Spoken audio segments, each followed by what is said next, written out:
Good morning, Swain Event crew. The new year is here and it's the 2022 East Tennessee real estate season. As I always do, I'm going to shoot straight with you. If you have a home to sell, then you need to give me a call ASAP. Inventory is low and I will get you the most money possible and more than you think trying to sell it on your own. If you are a seller that also needs to buy a home, you need to call me ASAP, as there are ways I can help you manage that situation and stay in your home until we find what you want. If you are looking to buy, you need to call me ASAP. You absolutely need someone on your side to help navigate the current waters, and you need someone that's going to do their homework and find homes that aren't on the market yet. Bottom line, you need to call me today ASAP. Jennifer Morris, Keller Williams Realty, 865-257-7897. If you are buying, selling, or considering investing in real estate this year, or email me at jennifermorris865@gmail.com. I hope to hear from you soon, and go Vols!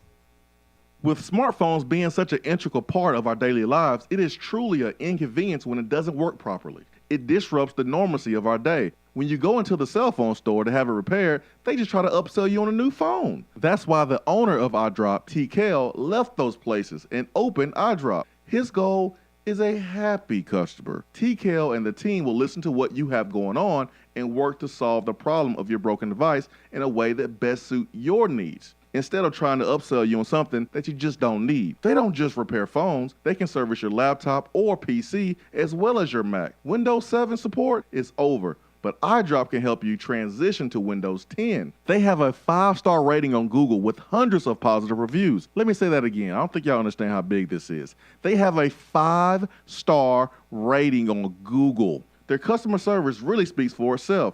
So if you ever find yourself with a device that isn't performing as it should, give iDrop a call at 865-888-9740 or check them out on Facebook at iDrop of Knoxville. If man made it, they can fix it. Is that as low as you can go? Okay, thank you. Hello, is that as low as you can go? Okay, thank you. What are you doing? Calling around to get the best rate on a car loan. Why? Everyone knows Alcoa 10 is the best choice to purchase a vehicle or refinance your current loan. And with low interest rates and 90 days to your first payment, it's a no-brainer. You can even apply online and sign all the documents from the convenience of your home. Yeah, I don't know what I was thinking. Alcoa 10 Credit Union. It's so easy. Go to atfcu.com for details. Rates are dependent on credit score and equal housing lender. When you start your own business, you know that branding can make or break a new venture. That's why Swain Event relies on 42nd Street. 42nd Street is a strategy agency focused on finding creative, open-minded, results-driven solutions to brand design. After over a decade of operations in East Tennessee, the brand architects at 42nd Street have the experience and creative know-how to ensure the success of your business branding, logo, web presence, and more. To see a real-life example of their amazing work, you can check out our website at swainevent.com. Don't trust the branding of your business to just anyone. Check out my friends at 42nd Street online at 42st.com or give them a call at 865-382-7007. 42nd Street, brand, strategy, design. JC's Tree and Landscaping Service specializes in quality tree work done at an affordable price. Trimming and removing trees are their specialty. They also offer other services like land clearing, stump grinding, crane services, and all of your basic landscaping needs for both commercial and residential. JC's will give you a free estimate and beat any written quote by a competitor to guarantee that you get the lowest price around. Don't risk your land with a fly-by-night service. JC's Tree and Landscaping is licensed and insured. Give them a call at 865-599-3799. Top 100 barbecue restaurant Dead End Barbecue is a no-brainer when you are craving the smoky flavor of quality Q. Dead End makes it easy to enjoy their fantastic menu with online ordering from Chow Now for pickup. Or if you don't feel like leaving the house, then have Dead End Barbecue delivered right to your door by Loco Knoxville or Bite Squad. Cheer on your favorite team with the best barbecue around. Check them out online at deadendbbq.com. Dead End Barbecue. The search is over. Deep down the middle's got his man, and he's gone. Jason Swain, touchdown. It's time for the Swain Event with your host, Jason Swain. My man. Real sports talk for the real sports fan. All you chumps are gonna bow when I whoop him. It's time for the Swain Event, fueled by Dead End Barbecue. Give me 2 claps and a Ric Flair.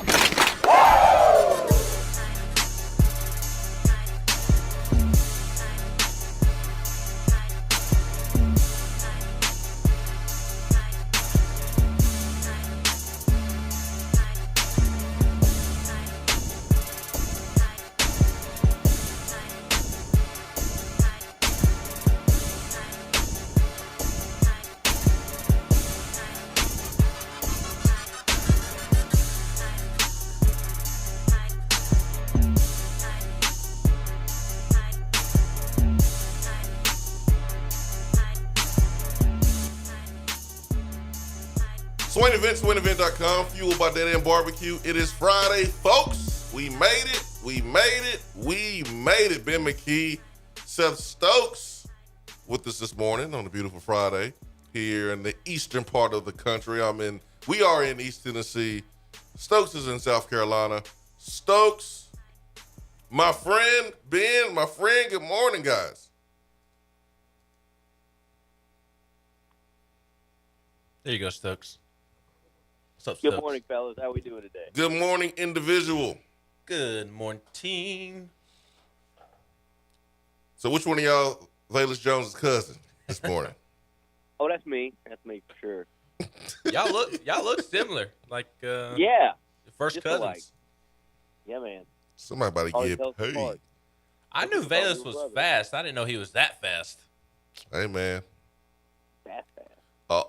That is training. That is training technique. That was perfect technique. That is what you're supposed to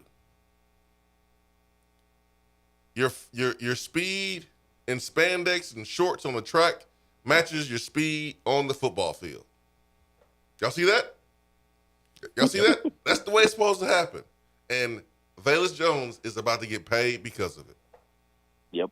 Happy for Velus, man. So happy for him. Remember, he was forgot about for the first 2 games of the season. I don't know what was going on. Maybe receiver coach didn't know who Velus Jones was or how fast he was or how he could run routes. But they thought about him and remembered him after game number 2. And then imagine if he would have been used in every game. He would have had more than 70 balls. That's why he's going to be a huge Why are you bringing loss. up old stuff? Because Velus Jones is about to get drafted. So we're talking about his season. You're making me depressed this morning. Why? He has 70 balls. And Because maybe Tennessee beats Pittsburgh or Florida if they had it figured out. It's just the truth, man. Sorry. I hate the truth. Sorry. Lie to me. Make me feel good about myself. Nah, man. I'm not going to do that. But Velus Jones made some money for himself yesterday. Yes. And that was weeks and weeks of training and learning how to run a 40, probably longer than weeks. He's someone that I'm sure ran track in high school. So that's the difference between guys either being combine fast and not football fast, or guys being football fast but not combine fast. Velus Jones did both. He did both on the biggest stage. As did several receivers at the combine yesterday. I mean that Don't was, care about them. I know, but that was a show at the 40 like we've never seen before. I mean, it was just ridiculous time after ridiculous time after ridiculous time. You had a Baylor receiver set the new combine record. What was it, a 4.21? I think it was. Just ridiculous speed. I don't know about you, Stokes, but I was genuinely surprised when I saw Velus run a 4.34 unofficial on his first one, and then come back with a 4.32. Again, I knew Velus was fast. I just didn't think he was going to show off the speed that much. Yeah, I didn't know he was that fast. I figured, I knew he was. I figured 4.4, right? Yes. You're thinking, okay, he's definitely a 4.4 guy. Maybe high 4.3. Didn't think he was going to be low 4.3. But I love it. I love it. Get that paycheck. Did not think it was going to be the second fastest recorded time amongst all of the receivers at the combine. And maybe it's simply is the technique of doing the 40 and whatnot, like Swain discussed. I'm sure that played a big role in it, but his speed also plays a big role in it, obviously. It's the entire role. It's the entire role, man. It's all technique. It's all technique. It's all about why and how is it all technique? Because you're running 40 yards and you got to get the top speed as quick as possible. And every step is accounted for. So like it is truly like learning a script for a play. The way you go through and practice the 40, you have your start, and there's a special technique for that. You can spend a whole day on just working on starts. The first step, you can work on the first step for a whole day. We used to do that in our combine prep, and then when I did combines, we did a combine prep ourselves, and so I would teach it. So, yeah, it is super, super, super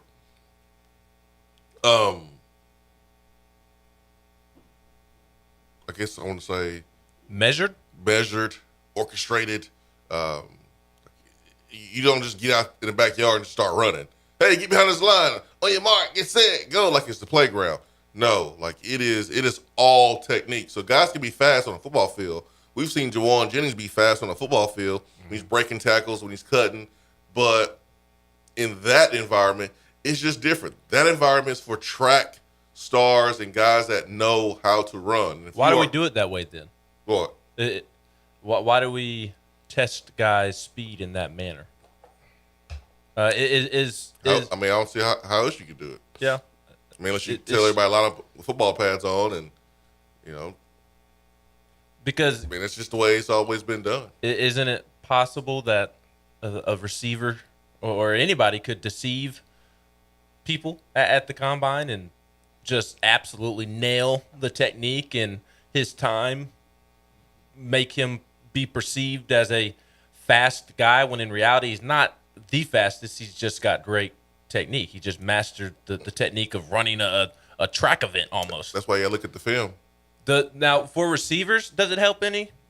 Is there any similarities in terms of, like, for a receiver, there's more correlation to their 40 time and their actual time, like running a route, than there is like an offensive lineman or somebody like that? Because, it similar start, like how you start a 40 and then how you start to run a route, just kind of at the line of scrimmage and trying to accelerate and get out of the block quick, Absolutely. I guess. That being depends on the route. Obviously you are in the 3-point stands in your 40, and as a wide receiver, you are in the 2-point stands. But it's the same principle when you are running a route, especially in off coverage. When you're in press coverage, you're not going to have a clean release and be able to run a 40 and a go route the same way. But in off coverage, you want to be able to have a great first step. The first step is the most important step, and so. Your question about is there a correlation? Yeah, this is why scouts look at the tape, because if your tape is not matching your 40 speed, we have to ask you why. Like if you're running faster than your tape, that means you ain't playing hard, or you're not playing fast, and then we have to ask you why you're not playing fast. Are you confused? Do you have a problem with the playbook? Are you what was that movie? This Waterboy. Are you too stupid? They have to ask those questions. So what Velus did, man, you take in consideration what he did this football season on the field, punt returner, receiver. He can kick return if you want him to. He's the better kick returner. And then you take what he did at Senior Bowl, and then you take what he did at the Combine. Velus Jones made himself a whole lot of money. A whole lot of money. He's having a great draft process. A whole lot of money. Showed off the skills as a pure receiver, showed the versatility of being a receiver and a special teams playmaker. And then now he's showing off the traits. I hope our wide receivers on this football team And our receivers are lucky, because you have someone that was in your room that you had a chance to see how he worked. Like, I remember when Dante Stallworth went in the first round in the 2002 NFL draft. And there was guys in that room that was still in that room when I came in that was telling stories about his preparation and how he worked and how he went about his business. And he dropped off little nuggets and tips and things like that to those guys that, was passed on. Like, if you are a wide receiver in this room and you just saw Velus Jones do what he did at the NFL Combine, you don't have an excuse not to be successful. He transferred in. He's been through multiple wide receiver coaches, multiple coaches. He's played for 3 different head coaches. But all he did was go to work. All he did was keep his nose clean, be the best teammate. I mean, he was not even used until the last game of the season in Pruitt's last year. And we were sitting here all season like, why are we not using Velus Jones? Why are we not using Velus Jones? Why are we not using Velus Jones? Said it the first 2 games in the Heupel's first year. Because you saw that in Velus the moment he got on campus. And now the NFL scout saw it. So he made himself some money, man. As long as he did a pretty good job with the interview process and doesn't seem to me he has any injury concerns. He was pretty healthy here, played, I think, in every single game here at Tennessee. But man, he made himself some big money. So happy for Velus Jones. And this is what I was talking about for Josh Heupel moving forward, recruiting, is that you're going to have other schools try to negative recruit you. It happens all the time in every single way possible. When we're recruiting against Georgia and Alabama, one thing we're going to say is, hey, we can offer playing time. Everyone negative recruits everybody. But now that they can't talk about sanctions and they can't talk about us being on probation, now it's, can they put guys in the league? Velus Jones just put himself in the position to help Josh Heupel answer some of those critical questions. Now we just need more guys to be able to do it. So Cade Mays, Matthew Butler, Alontae Taylor, if they go all out and have a great showing and get themselves drafted, man, Heupel and company can use the success of our players during the NFL evaluation process in recruiting. Mm-hmm. So, man, this is a big day. This is a big day for Tennessee football. Obviously, because of the players that are coming in this weekend, Ben. But man, what Velus Jones was able to do, and now, if you are the next wide receiver coach, you have to talk about this. What Velus Jones just did to the incoming recruits this weekend. Mm-hmm. This is perfect timing, Ben. Stokes, perfect timing. It is. And Stokes, I want to ask you your thoughts on Tennessee's receiver coach options. Seems like it's down to Georgia Tech receiver coach Kerry Dixon, who was at Florida under Jim McElwain and then was not retained by Dan Mullen, but he does have 3 years coaching experience in the SEC at Florida on McElwain's staff. And Swain went through the list of receivers he brought in Gainesville, and some highly ranked recruits that Kerry Dixon was able to bring in there. And then the other option seems to be current offensive analyst Kelsey Pope, he obviously lacks the coaching and recruiting experience, but from everything that I've heard, and I think Swain's heard the same thing, is that the players, current receivers, really like Kelsey Pope. So what are your kind of thoughts on inexperience versus experience, but also maybe going in-house just at this point in the coaching carousel and trying not to possibly fit a square peg into a round hole? Yeah, I mean, if you've got someone in-house that can do the job well, that can work the receivers up and also go out and recruit, I think that's what you do, because the guy's there. He's obviously fitting and has the mindset that you want on the staff, which is why he's still there. I think that's probably the best option at this point in the cycle. How much does the inexperience on the recruiting trail, and also he worked with these guys all last year, so he does have a familiarity. But it's different when you're the number 2 guy, and all the pressure's on somebody else. Now all the pressure's on you. How do you feel about Tennessee possibly having a position coach that doesn't have any experience really?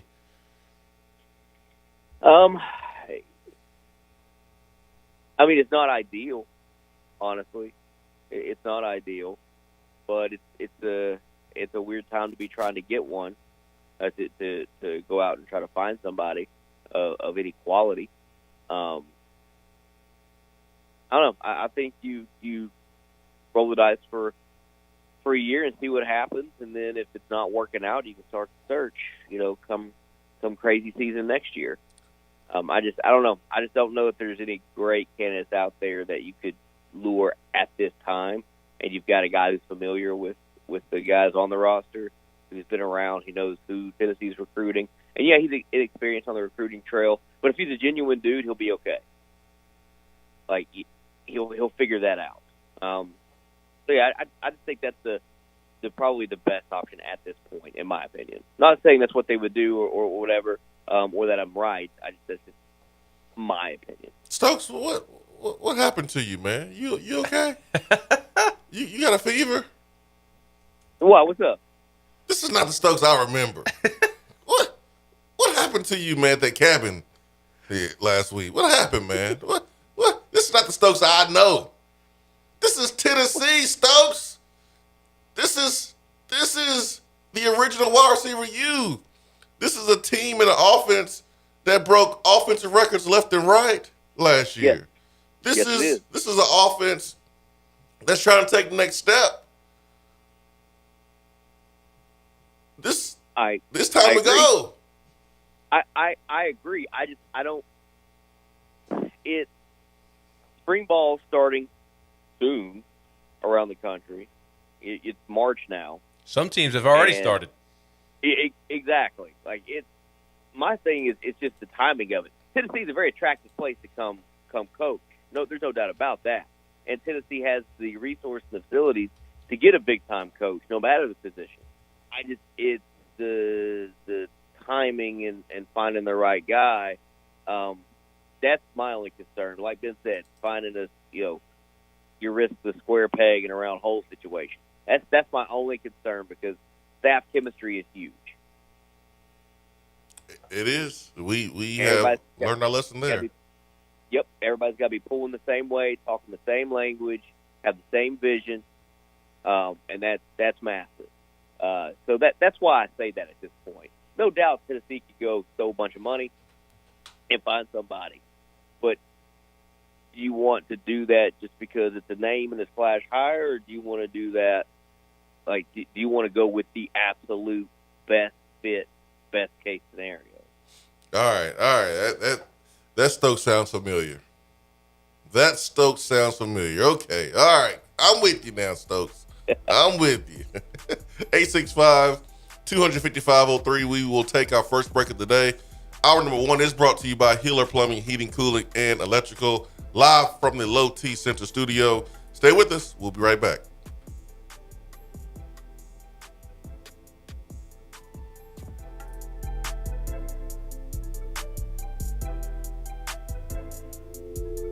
If you want to be part of the show, call the Iris Networks hotline at 865-200-5503. Hello? Is that as low as you can go? Okay, thank you. Hello, is that as low as you can go? Okay, thank you. What are you doing? Calling around to get the best rate on a car loan. Why? Everyone knows Alcoa 10 is the best choice to purchase a vehicle or refinance your current loan. And with low interest rates and 90 days to your first payment, it's a no-brainer. You can even apply online and sign all the documents from the convenience of your home. Yeah, I don't know what I was thinking. Alcoa 10 Credit Union. It's so easy. Go to atfcu.com for details. Rates are dependent on credit score and equal housing lender. When you start your own business, you know that branding can make or break a new venture. That's why Swain Event relies on 42nd Street. 42nd Street is a strategy agency focused on finding creative, open-minded, results-driven solutions to brand design.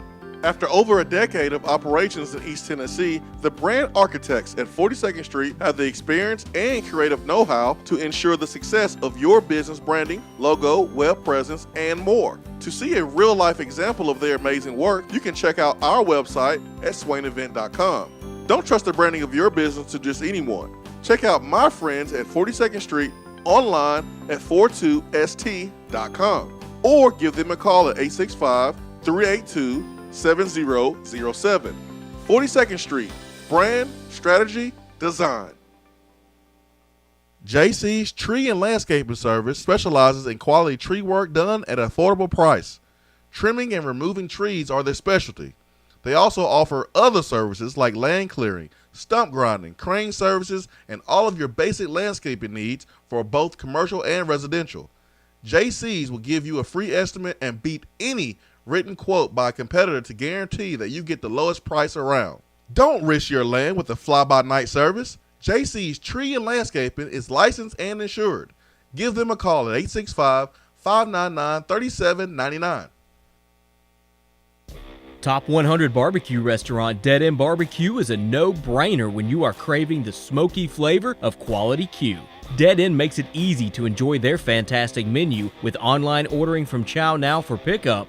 Or if you don't feel like leaving the house, then have Dead End Barbecue delivered right to your door by Loco Knoxville or Bite Squad. Cheer on your favorite team with the best barbecue around. Check them out online at deadendbbq.com. Dead End Barbecue. The search is over. In this day and age, the way we work is changing and evolving. Businesses still moving forward despite your work location changing and supply shortages affecting a number of different areas. Office furniture is not immune to the halt in the supply chain. This is why Office Furniture Outfitters has purchased desks, chairs, and tables in bulk to provide you with in-stock options for your place of business, no matter if it's in an office building or at your house. Office Furniture Outfitters is the local supplier for Herman Miller, and they keep Aeron chairs in stock. They will come to your office, lay out, and make recommendations. No project is too big or too small. You can visit them on location at 17th Street and Grand Avenue in the Fort Sanders area or online at ofonox.com or give them a call at 865-524-3003. Office Furniture Outfitters, providing East Tennessee's biggest selection and best value for office furniture since 1995. If you're coming to Knoxville and need a place to stay, do yourself a favor and book a room at Hampton Inn Paper Mill, also known as the Hampton on the Hill. This award-winning property is literally in the top 5% of all Hampton Inn properties. The GM, Stephen Lawrence, is a good old local boy who grew up in the business around Knoxville. He and his staff are always available, always willing to help, and will go above and beyond for their guests. The newest Hampton Inn in Knoxville has clean, affordable rooms, flat screens, fridges, and microwaves in every room. Plus, breakfast is included in every rate. Not to mention, there's also a pool and fitness center on site. If it wasn't so close to amazing restaurants, bars, and shopping, you would never want to leave. At only 6 miles from campus, you're still right in where the big orange action is. Go to hamptoninn.com, search Knoxville, and book your room at the Hampton Inn Paper Mill or call 865-693-5400. Fellas, when it's time to freshen up that wardrobe, there's only one play to make, and that's to go see my friends at Mark Nelson Denim in downtown Knoxville. Find the latest in small batch denim in the heart of Knoxville. Denim isn't all they do though. Mark Nelson also does custom suiting and blazers. Let your personal style shine with Mark Nelson. If you don't have time to go shopping for yourself but still want that fresh look, then sign up for the NN Society. Let the experts handle the shopping and get $300 worth of merchandise for just $150 every other month. That's 6 times per year to keep you looking styling every day. Let Mark Nelson Denim help you be the best you, because when you look good, you feel good. Go to marknelsondenim.com. For a replay of each day's Swain Event TV, subscribe to the Swain Event channel on YouTube.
Swain Event, SwainEvent.com, fueled by Dead End Barbecue. Hour number 1 is brought to you by Hiller Plumbing, Heating, Cooling, and Electrical, Ben McKee. Jason Swain, it is Friday. How hyped are y'all that it is Friday? Pretty hyped, Stokes? hyped. Pretty hyped, Ben? Oh, I'm turned this morning. I can see, man. I can see you ready to hit that flight. Yes, sir. I've already got a workout in this morning. I've got my coffee in me this morning. Tennessee baseball takes on number 1 Texas tonight at Minute Maid Park, home of the Trash Can Cheaters. Bunch of bums. Who's gonna win tonight? UT. UT is going to win tonight. It's funny. On my baseball podcast, I had on a guy named Danny Davis who covers Texas for the Austin Statesman, the newspaper there in Austin, I guess. And my last question for him was not about baseball. It was about if I explained to him Tennessee fans and kind of their running jokes about the real UT and fake UT and real orange, fake orange, and Tennessee's punchline of Texas wouldn't be a state if it weren't for Davy Crockett and the Alamo and Facts. so on and so forth. Yeah. But I was asking if Texas fans do the same thing about the real UT, fake UT, and whatnot. And he said that they do when Tennessee and Texas encounter each other. Yeah, but and cross paths. So, which I mean, the same is for Tennessee fans. Tennessee fans don't randomly really bring it up. When Texas is brought up like on a national stage, Tennessee is like, that's a fake UT.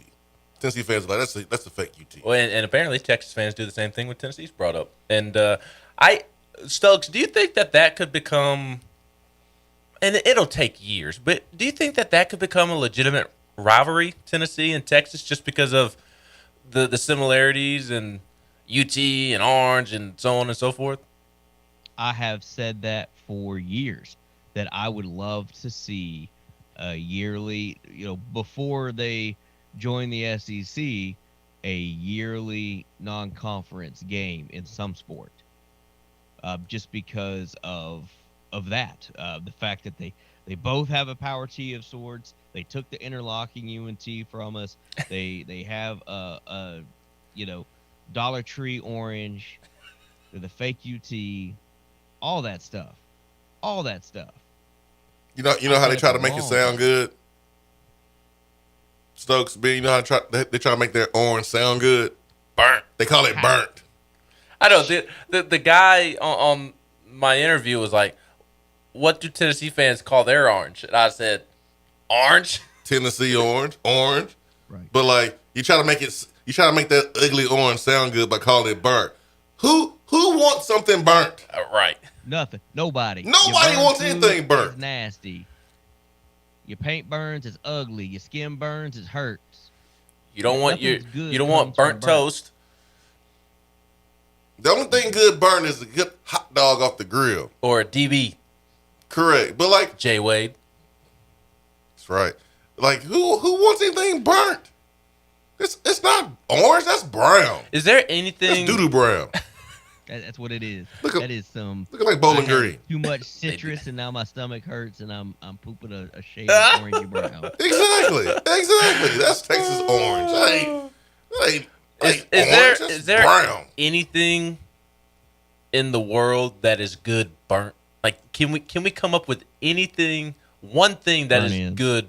Okay, there you go. Burn ins. Yeah, that was quick. That was quick. Well, burn ins are dead end barbecue. They're okay. Very fair. Very fair. What about anything else? I mean, nobody likes burnt popcorn or burnt toast. No, terrible.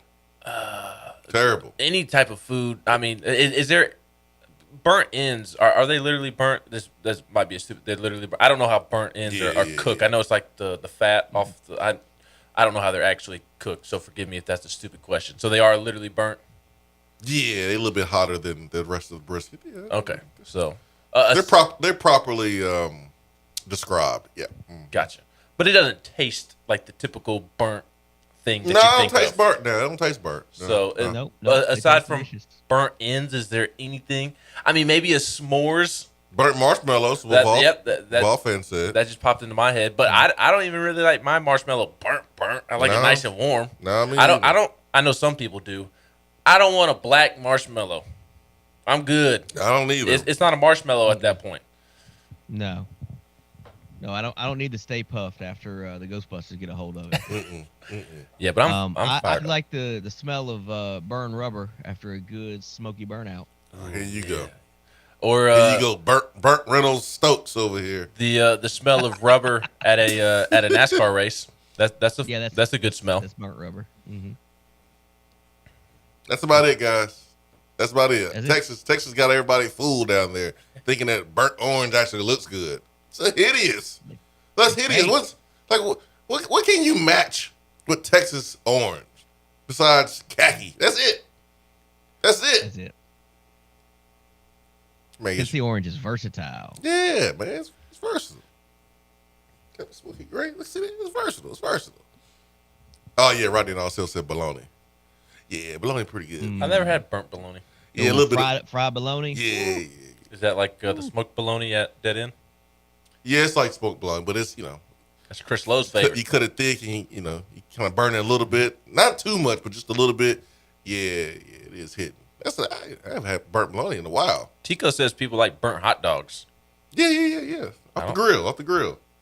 There's a difference between burnt hot dog and a hot dog. And hot dogs with the grill mark. Right. Yeah, There's charred. a difference.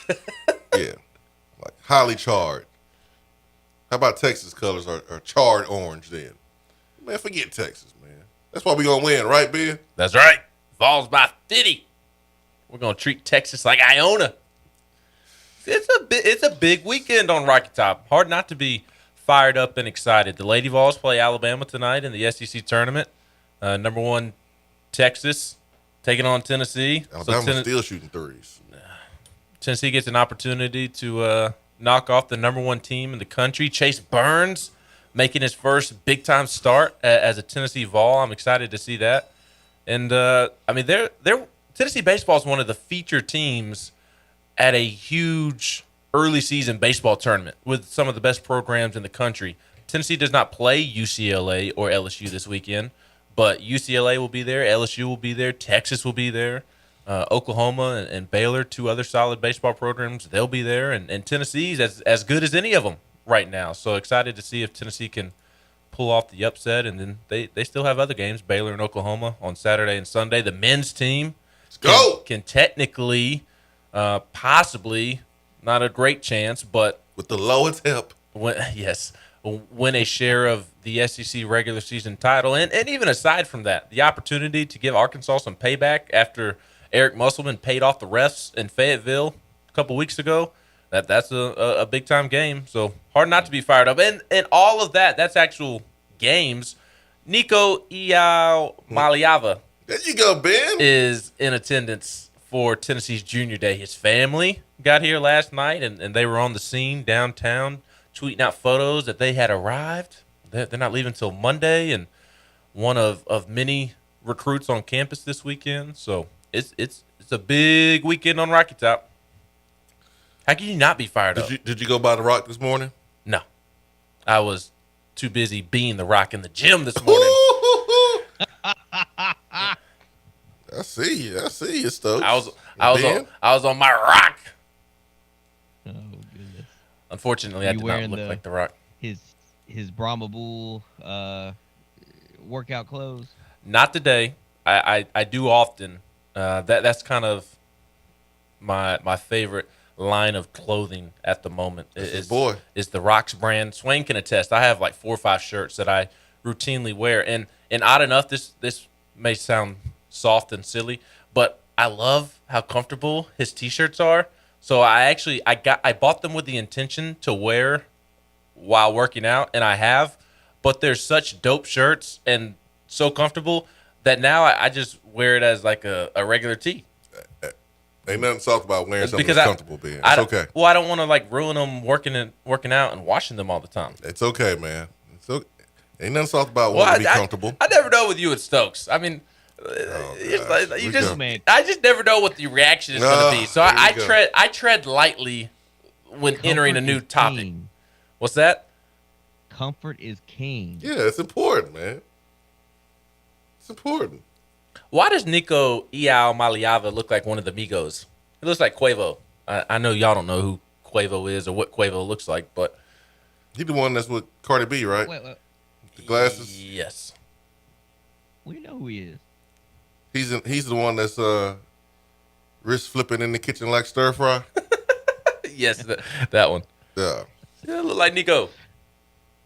At least in the photo that Nico posted of himself last night, looks like Nico.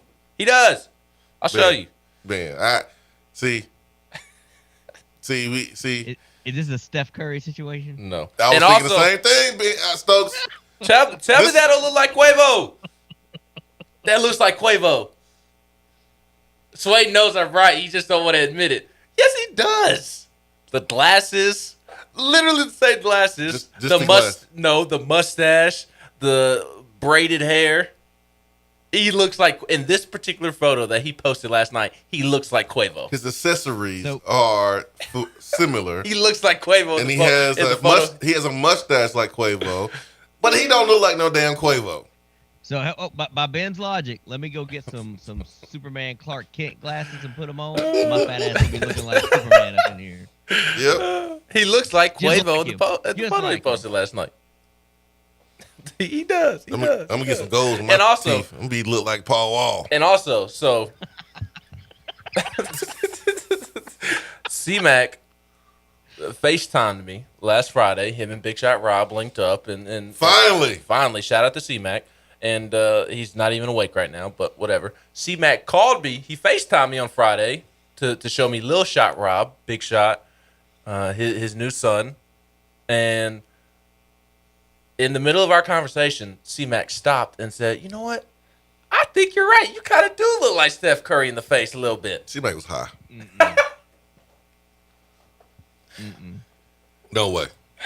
Swain, you've admitted it too before. No way. And this is not a Ben came up with it type of thing. And now that I've gone bald, I do not look like him. And I've gotten a little fatter in the face. I don't look like him like I used to.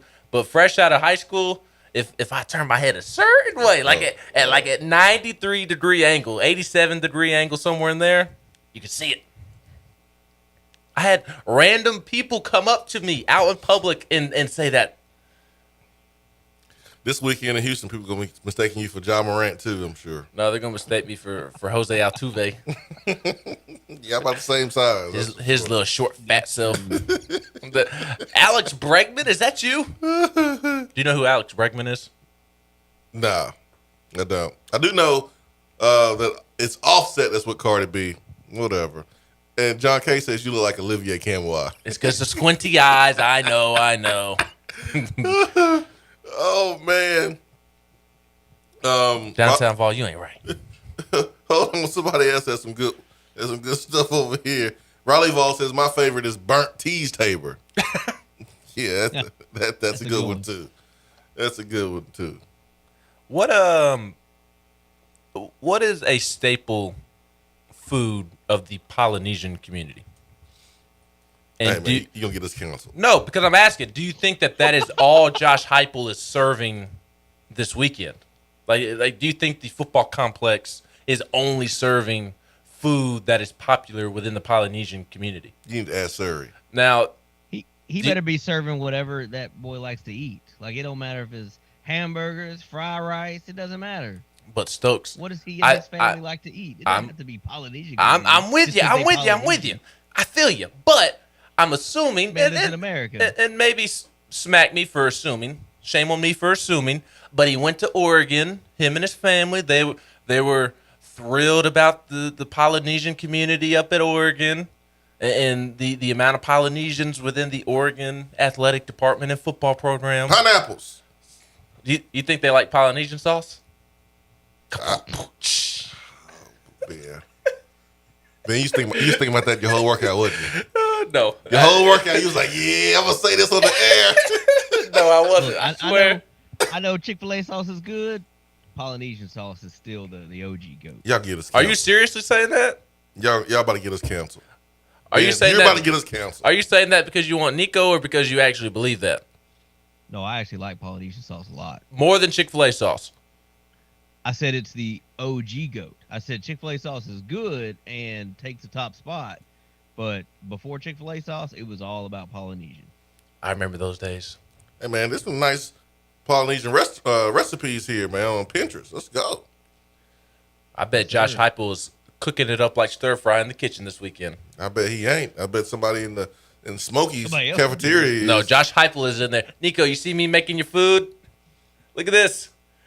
Daddy, what you want? Hawaiian meatballs? Okay, let's go. Hey, listen, whatever it takes, man. All hands on deck. Brad said they like to put a pig in the ground. We like to put pig in the smoker. People are going to be going to Thompson Bowling tomorrow, and outside there's going to be somebody on a grill or have a fire set up next to Pat Summitt's statue with a pig on a stick. Hey, let's do it. Let's roast one. We should do it by the rock. After we decorate the rock and paint the rock, come to Tennessee, Nico. His high school teammates here too, right? Yes. I don't know that he's here yet, but he's supposed to show up this weekend. I believe he's a receiver. What's his name? My mind's slipping. Jordan Anderson. Offer him. He has not been offered yet, but he is expected to be in town this weekend. Offer him. The teammate of Nico Iamaleava. Look at it. I say it better than you now.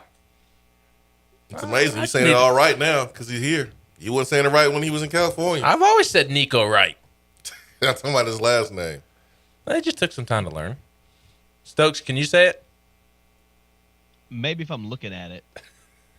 Let me pull it up real quick. You gotta really hit the letters. Say it with your chest and the soul. What you got? You all right on this, Stokes? He's trying to sound it out. It's pulling up. Stokes over there sweating. He's sweating. It's pulling up. Hold on. Because I don't know how to spell it, so I'm just searching Nico quarterback. It'll come up. Spam is the #1 sold product in Hawaii? Yeah. Nah. I'm good on that. He's a Cali receiver. Jordan Anderson. Big Orange 123 says get him some burnt spam and pineapple. He's 2024, so he's not this year's class, but next year's class. How many stars he got? None. He hasn't been ranked yet. That's okay. Perfect. Next year's class. Perfect. He's underrated. But what do you know? He has an offer from Oregon, the January 31st. What a coincidence. Offer him now. They should announce his offer on the flight on the way here. The flight attendant, ding. We like to make an announcement. Riley Vall says Stokes going to sound like a cat looking for a meal in a second here trying to pronounce this. Go ahead, Stokes. Vol fan is critiquing my pronunciation. You need to say his last name faster. Don't pause so long. You were real slow on that. Oh, let's hear you say it. I'd rather say it slow and correct than fast and wrong. I'm about to butcher it. Here we go. All right, Stokes. All right. What you got? Let's do this. All right. Nico. We know that part, Stokes. Iamaleava. What? That's pretty good for the first time. Our first time we said I'm gonna leave you. I mean, that's what it looks like. It looks like that. Downtown Vol says, you know who I want to hear say Nico's name? Turkey Man. I want to hear Pruitt say it. I want to hear Jeremy Pruitt say it. He would only call him Nico. Nico. He would not say Nico's last name if he was still the coach. No way. I need to pull a video of him pronouncing Chris Akperigny. That's how he would say it. Yeah. Not Akperogene. Akperigny. Akperigny. Perigny. We happy to have Chris Akperigny on the team. Nico Iamaleava. Is that good enough for you, Vol fan? Is that good enough? That's pretty good. That's pretty good, man. I'm excited about Tennessee football and our opportunities right now, man. Really excited. Got some things going on. All hands on deck.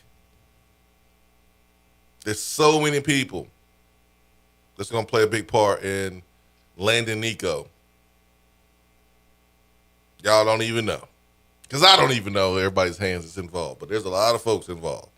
A lot of folks involved. There will be a lot of people involved. Riley Vaught wants to know if Tennessee has a 1/4 shot of landing Quavo. Oh, my goodness. In that particular photo that he posted, he looked like Quavo. He did. Somebody said in that picture he looked like a Hawaiian Snoop Dogg. I could see that too. Hawaiian Snoop Dogg. Maybe Tennessee was playing gin and juice as he walked into the hotel. Whatever it takes. Imagine the scene tomorrow at the Arkansas game when he goes to the game. Imagine the chants that's going to be going on tomorrow at the game. And we need to be early. We need to be soon. Early and often at the game. Yep. Who we got on the line? Turkey Man. Turkey Man, you must say Nico's full name before you can make a point or a question this morning. What you got? Can I hear him pronounce it one more time? Go for it. I don't pronounce it correctly according to Vol fans. So No, Swain, you got it. Nope. I've been critiqued, so Swain, you got it. Nico Iamaleava. Okay. Yeah. Uh-oh. Nico knows your mama. Close, Turkey Man. Iamaleava. Close, but that's knows your mama. That is incorrect. Almost, Turkey Man. Almost. Well, I tried. You did. I was going to say, old Stokes, I was just going to give him a holler. It seems like old home time here. Hear Stokes and get to talk, be on the phone, talking to him at the same time. Guys, have a good weekend, and let's go get Nico knows your mama. Let's do it. Have a good weekend, Turkey Man. What is that? I don't know what that was. 865-255-03. What's the status of the wide receiver coach announcement? It's a good question, CC. Probably won't be one. The longer this lasts, the more likely it's going to be an in-house hire of Kelsey Pope. Like, the recruits are literally on campus now. And they'll be trickling in for the next couple of hours. This weekend, this thing appears to be going to Kelsey Pope. But as far as an announcement, I don't know when you're going to see an announcement. I think, as Austin said earlier this week, you will see one today, or they're going to proceed through the weekend as if he is the receivers coach, and we'll find out from the recruits. Yep.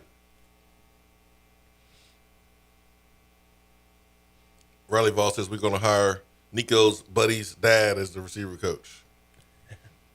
Whatever it takes. We're going to hire Daddy Nico. Whatever it takes. Who's on the phone? We've got Lisa from Raleigh. Good morning, Lisa. Hey, guys. How are you? Wonderful. How are you? Good. I'm excited about this upcoming weekend. We've got baseball. We've got basketball. We've got Nico. I wanted to ask, when, he and his family come to town, like, what kind of stuff do they, do with the recruits? I'm just, sort of curious. How does it, usually go, or does it kind of vary from recruit to recruit? Well, in Nico's case, you ask him what he wants to do, and you just do whatever he wants to do. But okay, but they'll have junior day, and they'll run them through a tour of everything and show them all the resources at Thornton Center. They'll go through the training room. They'll show them the Smokies cafeteria. They just show them everything that Tennessee has to offer from a facility standpoint, from a support staff standpoint. I'm sure they'll do an activity together. Also, I think they'll go to the game. More than likely, they're going to the basketball game. And then they'll have opportunities to kind of chill and hang out with the players and see if it's a fit for them.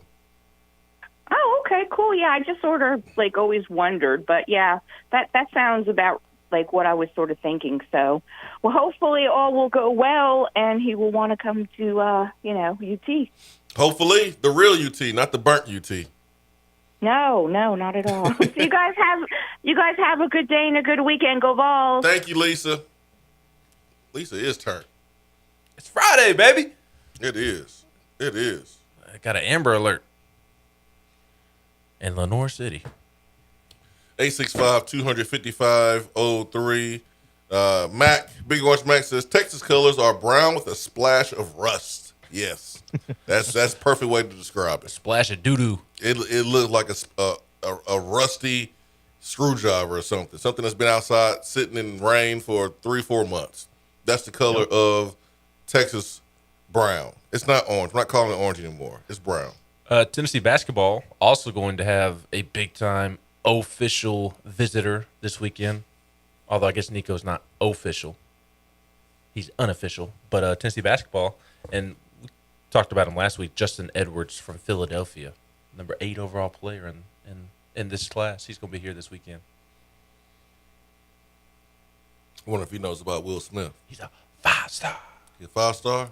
5-star from Philly. In football? Basketball. Oh. He's going to be here for the basketball game. Oh, well, he a baller then if he's from Philly. 5-star from Philadelphia. Is he going to Villanova? Probably. Is Villanova a serious contender for him? I'm not sure kind of the teams that are standing out. I just know they just got a good relationship with Rod Clark. And he here. The Rivals future cast says Kentucky. Guard, wing. He was 6'2" as a freshman, and now he's 6'6", 6'7". So he's kind of growing out of being a guard. But Anthony Davis. Yeah, but not that tall. He had an Anthony Davis type of growth spurt. Yeah. Yeah. Wow. And we're supposed to have good weather this weekend. So thank the Lord, because the weather the last couple of weeks has flat out sucked. And great weather in Knoxville is an awesome vibe. So Nico's going to get the full Knoxville experience, and so will all the other visitors this weekend for both football and basketball. Stokes, it is already 7:59, man. So give us what you got on tap this weekend. That is a good question. I tasted a beer on Wednesday night that I really liked called Technomancer, and I'm gonna have to go on a search for that and find that, because it was one of the best double IPAs I have ever had. I think it's 8.2%, so it's got a little kick to it, but I want some more because that was fantastic. So I'm gonna go see where I can pick up some of that. What does it taste like? Does it have a flavor or just taste like beer? I mean, it's kind of hard to describe the flavor of that. I mean, it was hoppy, but it finished kind of smooth, which was nice. It didn't feel like drinking a double IPA, because a lot of times double IPAs will get, and they can be kind of funky, but this one wasn't bad at all. I don't know. It was very unique. That's the best way I can describe it. It was unique and delicious. I think I'm just going to stick to my Jack and Coke. Yeah, me too. That's what you say every week. And that's what I do every week. Yep. That's why I went to the gym this morning, just so I can drink Jack and Coke this weekend. Yeah, there man. you go. Makes those flights a whole lot easier, man. It's like that is true. I'm not going to be drinking on the plane. Why not? Why not? I don't know. I just don't. Never have. I'm going to be asleep on the plane. I can tell you that. After waking up at 4:45, I can assure you I will be asleep on the plane. Check in early. Go to the bar. At the Knoxville airport. You want me to go to the bar at the Knoxville airport? Yeah. Jack and Coke tastes the same in Knoxville as it does in Houston and in Florida. And That's fair. Why does it matter? Touche. Stokes, do you like margaritas? Yeah, they're all right. I'm going to give you a recommendation. A Cayman Jack. Have you had that? It's a canned margarita. I've had that before. It's all right. It's refreshing on a real How dare hot you? day. It's not all right. It's delicious. Tastes like lemonade. It's amazing. I'm not super into those because they can be a little too sweet sometimes. Well, that's why I like it. I got a bad sweet tooth. Yeah, so like I could drink one or two, and I'm like, okay, I gotta have something that's not quite as sugary. Touche. For But no, they're good, and I ain't gonna hate on you for drinking them.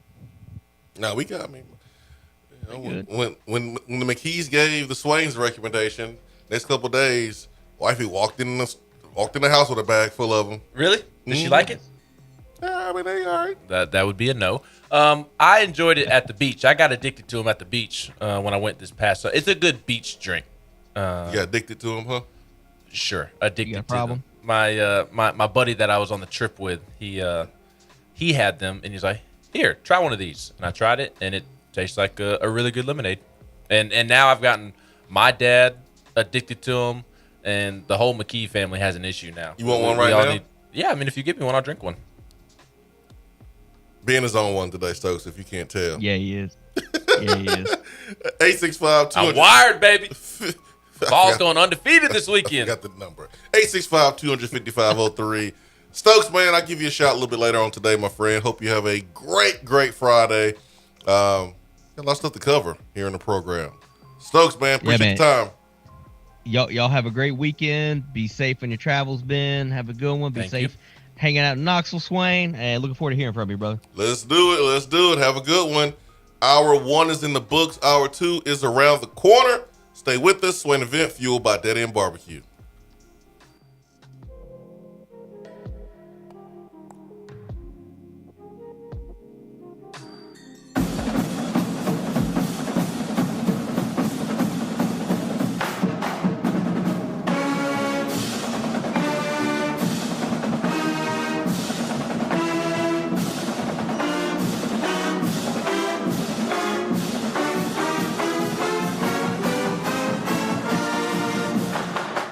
Touchdown or turnover is up next on the Swain Event. Hey there, Swain Event fam. I've been thinking about other ways I can assist you with the real estate world. As you know, it's not just about buying, selling, and investing in new property today. It's also being a resource when you need a contractor or roofer, or maybe you need a real estate attorney to assist with probate questions, or maybe you have a family member in Alabama that needs a realtor to help them sell their home and get the heck out of there and back to Tennessee. All of these things and more are in my wheelhouse. So give me a call, Jennifer Morris, 865-257-7897, or email me at jennifermorris865@gmail.com. And go Vols! In this day and age, the way we work is changing and evolving. Businesses still moving forward despite your work location changing and supply shortages affecting a number of different areas. Office furniture is not immune to the halt in the supply chain. This is why Office Furniture Outfitters has purchased desks, chairs, and tables in bulk to provide you with in-stock options for your place of business, no matter if it's in an office building or at your house. Office Furniture Outfitters is the local supplier for Herman Miller, and they keep Aeron chairs in stock. They will come to your office, lay out, and make recommendations. No project is too big or too small. You can visit them on location at 17th Street and Grand Avenue in the Fort Sanders area, or online at ofonox.com, or give them a call at 865-524-3003. Office Furniture Outfitters, providing East Tennessee's biggest selection and best value for office furniture since 1995. JC's Tree and Landscaping Service specializes in quality tree work done at an affordable price. Trimming and removing trees are their specialty. They also offer other services like land clearing, stump grinding, crane services, and all of your basic landscaping needs for both commercial and residential. JC's will give you a free estimate and beat any written quote by a competitor to guarantee that you get the lowest price around. Don't risk your land with a fly-by-night service. JC's Tree and Landscaping is licensed and insured. Give them a call at 865-599-3799. Fellas, when it's time to freshen up that wardrobe, there's only one play to make, and that's to go see my friends at Mark Nelson Denim in downtown Knoxville. Find the latest in small batch denim in the heart of Knoxville. Denim isn't all they do though. Mark Nelson also does custom suiting and blazers. Let your personal style shine with Mark Nelson. If you don't have time to go shopping for yourself but still want that fresh look, then sign up for the NN Society. Let the experts handle the shopping and get $300 worth of merchandise for just $150 every other month. That's 6 times per year to keep you looking styling every day. Let Mark Nelson Denim help you be the best you, because when you look good, you feel good. Go to marknelsondenim.com. Touchdown or Turnover is backed by Elcoaton Federal Credit Union, a place where you belong.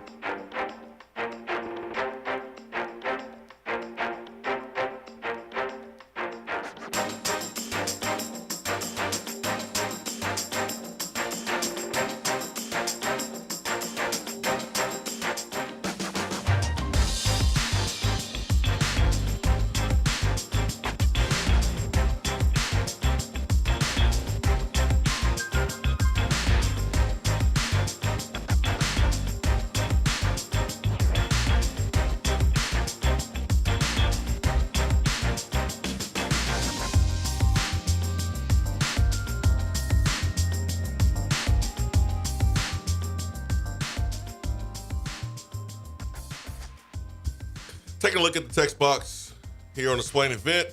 Vol fan says Kentucky gives every 5-star a Porsche. It will come down to how much Justin likes nice cars. Yep. That is right. Rodney and Austell, what time does the baseball game start? Well, tonight it starts at 8 p.m. Yep, 8 p.m. Eastern tonight. And they changed how you can view the game as well. They made it easier on the good people because there's no baseball going on, no spring training games going on. The MLB Network picked up every single game that is going to be played this weekend in Houston at the what's the name of the tournament? The name of the tournament is so long that I can't ever remember it. It is the Shriners Hospital for Children College Classic. There you go. Thank you. I got your back, Ben. Yep. I got your back. That's why you're the GOAT. So much easier to watch the game now. And they picked up every game of the weekend. And if you love college baseball, just keep your TV on MLB Network this weekend because there's going to be a ton of good games. It's just not Tennessee. Yeah, we'll be tapped in, man. We'll be tapped in tonight at 8. Tomorrow, Tennessee plays Baylor at 4 p.m. Mm-hmm, right after the basketball game. Mm-hmm. And then Sunday, Oklahoma at noon. Yep. But some of y'all have to be watching at church. Or go to the early service. But today... Hey, some churches don't have the luxury of having multiple services. That's true. It's one service. You better come to this one or you wait the next week. That is true. But to give you some other good games at that Shriners Children's Classic this weekend that Tennessee is a part of, there's 3 games each day. LSU and UCLA are the other 2 teams there, but Tennessee does not play those 2 teams. LSU sucks. UCLA sucks. Texas. They're not. Say it. My favorite. Sucks. Baylor. Sucks. Oklahoma. Sucks. We got to get Oklahoma and Texas ready for the SEC. But UCLA and Baylor play at 12 at noon today. Oklahoma, LSU at 4, and then Tennessee, Texas at 8. Tomorrow night, after Baylor, Tennessee, Texas and LSU play. And that is going to be a fun baseball game. The number 1 team in the country versus the number 7 team in the country in LSU. So if you've just gotten into college baseball thanks to Tony Vitello or always been a college baseball fan, stay locked into the MLB Network because it should be a really good weekend of baseball down there in Houston. And I think there's going to be a pretty good crowd on hand. I looked yesterday. Austin is only 2.5 hours from Houston. And so I think there's going to be quite a bit of Texas fans in attendance tonight. Dude, there's and even Texas aside, fans all over. I know. I was about to make that point. Even aside from 2.5 hours from Austin, we're in the heart of Texas. But that's also that's Longhorn country. Yes, absolutely. Houston. But LSU fans travel extremely well for baseball. I forget LSU fans. They're going to be there. Is my point. They musty. Are there a lot of Oklahoma fans in the state of Texas? That may be a stupid question. I realize that Oklahoma's not in the state of Texas, but I would imagine that Oklahoma has a big following, obviously. Absolutely. And I would imagine there's a big footprint in Texas of Oklahoma fans. Yeah, absolutely. So I'll be curious to see if Oklahoma fans show up and they musty too. Show out. I think there's going to be a nice little contingent of Tennessee fans as well. I think there will be. I've seen several people on Twitter or message board or even on our text box say that they're going to be there this weekend. Some folks already there. So I'm real excited to get down there and see the atmosphere. It should be a fun week of college baseball. And want to give a shout out to our guy, Jarrett Smith, who listens to the show on podcast.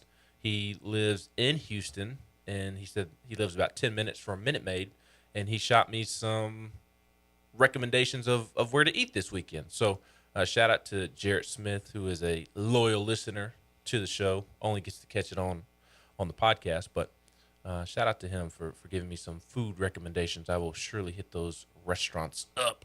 Appreciate you, Jared. A lot of things going on in the state of Tennessee today. Another huge event taking place is Legends of Tennessee Friday Night Lights Camp, March the 4th. Today takes place at Dickson County High School. There's information there at legendsoftennessee.org. Athletes will learn elite football fundamentals and the importance of teamwork, a winning attitude, and more from coaches with over 3 decades of Tennessee football knowledge, ages from 6 to 18. To register for the camp or for more information, go to legendsoftennessee.org. Camp includes a t-shirt, lunch, and autograph. So it's time to get going. Camp season. The sun is out, birds chirping, grass growing. But man, the weather is changing. And spring is not until the end of the month, but it already feels like spring right now. And there's not a better weekend to have a football camp than this weekend in the year 2022 so far. At the home of Tennessee legend Trevor Daniel. That's right. So big time camp. This camp is growing. This organization is growing because there's good people involved in it, and there's great people supporting the Legends of Tennessee. So they'll have their first camp. Dickson County High School, legendsoftennessee.org for more information. So that's going on as well this weekend. I know it's not football season, and football season will always be the best time of year, but in the spring, when you kind of have a bunch of different events going on, it's also a great time of year. Basketball at its peak right now with March Madness beginning in a week and a half. A week from this Sunday, we'll have a bracket. Yep. Well, and what's impressive is like the NFL's marketing, because even though it's not NFL season, they have found a way to be the top of the headlines with the combine. They own a day of the week, so that's not very surprising. But you're right. I mean, the talk of yesterday around sports was the combine. Yep. And then what do we call it? The Underwear Olympics. Underwear Olympics and Kenny Pickett's little hands. I mean, I just, like Joe Burrow. I mean, I think he should just go ahead and retire now.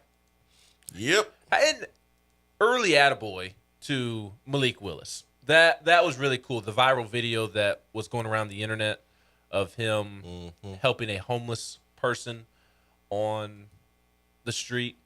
I don't really know what he was given to him. It didn't look like money. It looked like he was kind of giving him something else. I don't know. Maybe it was money, but maybe the video didn't catch anything else. He was giving him the Hugh Freeze Book of Scriptures.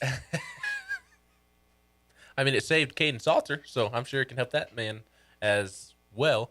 But that was really cool. My the emotional Steelers fan in me was like, draft him now, draft him, just off of that. But that was really impressive, and just a reminder. Finally, a quarterback without any off the field issues. The Steelers could have. Hey, people who said that Big Ben didn't do it. I'm just kidding. How dare you? I'm kidding. And you know what? Big Ben is a changed man. I'm kidding. He found Christ. I'm kidding, man. I'm kidding. He came. He had his come to Jesus moment and got rid of his porn addiction, and really found Christ. I didn't know he had all that, Ben. You didn't see that article? Thanks for the information. That you didn't see that? That was a big storyline back last summer before his last season, and people were making fun of him for admitting to his addiction and for, of course they were, talking about his addiction and trying to help others for it. Of course they were. This is what people do. Yeah. See, you want to bring up shade on my team? I'll throw it right back in your face and make you check the clock and see what time of the show it is.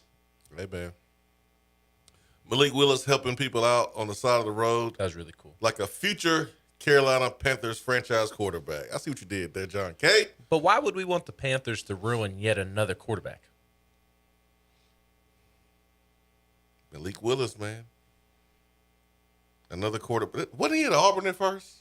Yes, he transferred. Who was from Auburn. who was the coach at Auburn when Malik Willis? Well, that would be, if I remember correctly, Gus Malzahn.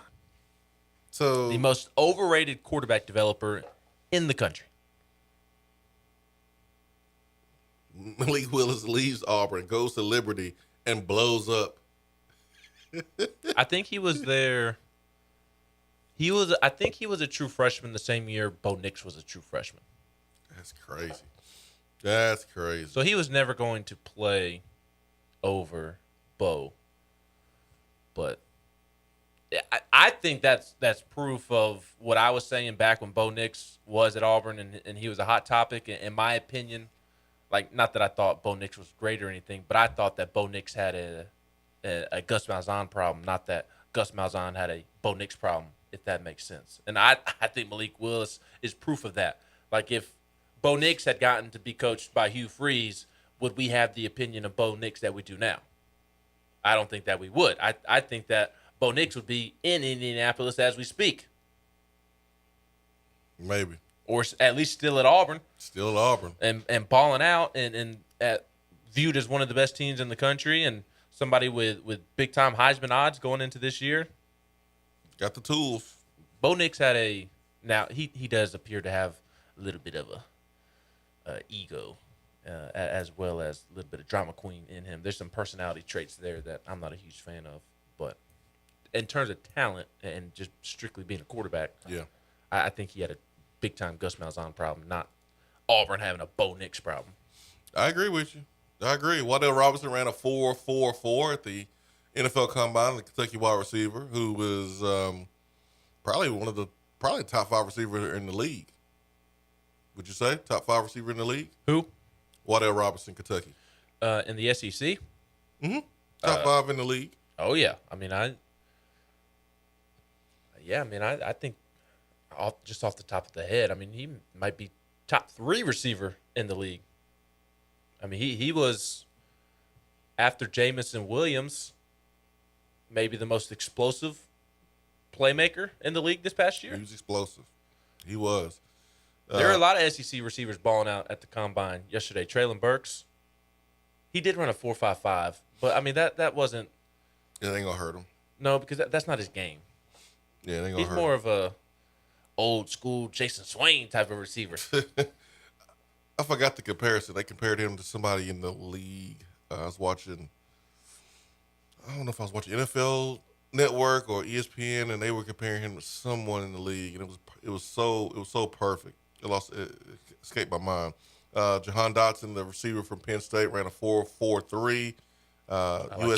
USC's Drake London did not run. But man, Dan Orlovsky literally just tweeted as I'm looking at TweetDeck 48 seconds ago. Olave, what's his first name? Chris, thank you. Who's a 3-star coming out of California? Shout out to the Stargazers, Turkey Man. I think he was the 68th or 67th best receiver coming out. What about the 69th best receiver coming out? He wasn't that big. Dan Orlovsky tweeted, so Olave is the best route runner in the draft and ran a sub 4.4 with a bunch of question marks and exclamation points and 4 eyeball emojis and 5 fire emojis. Top 20 pick. Yeah, I like Olave, which I wish the Bears go up and get him so we can be like Joe Burrow. Yeah, because the receiver's going to solve all of your issues.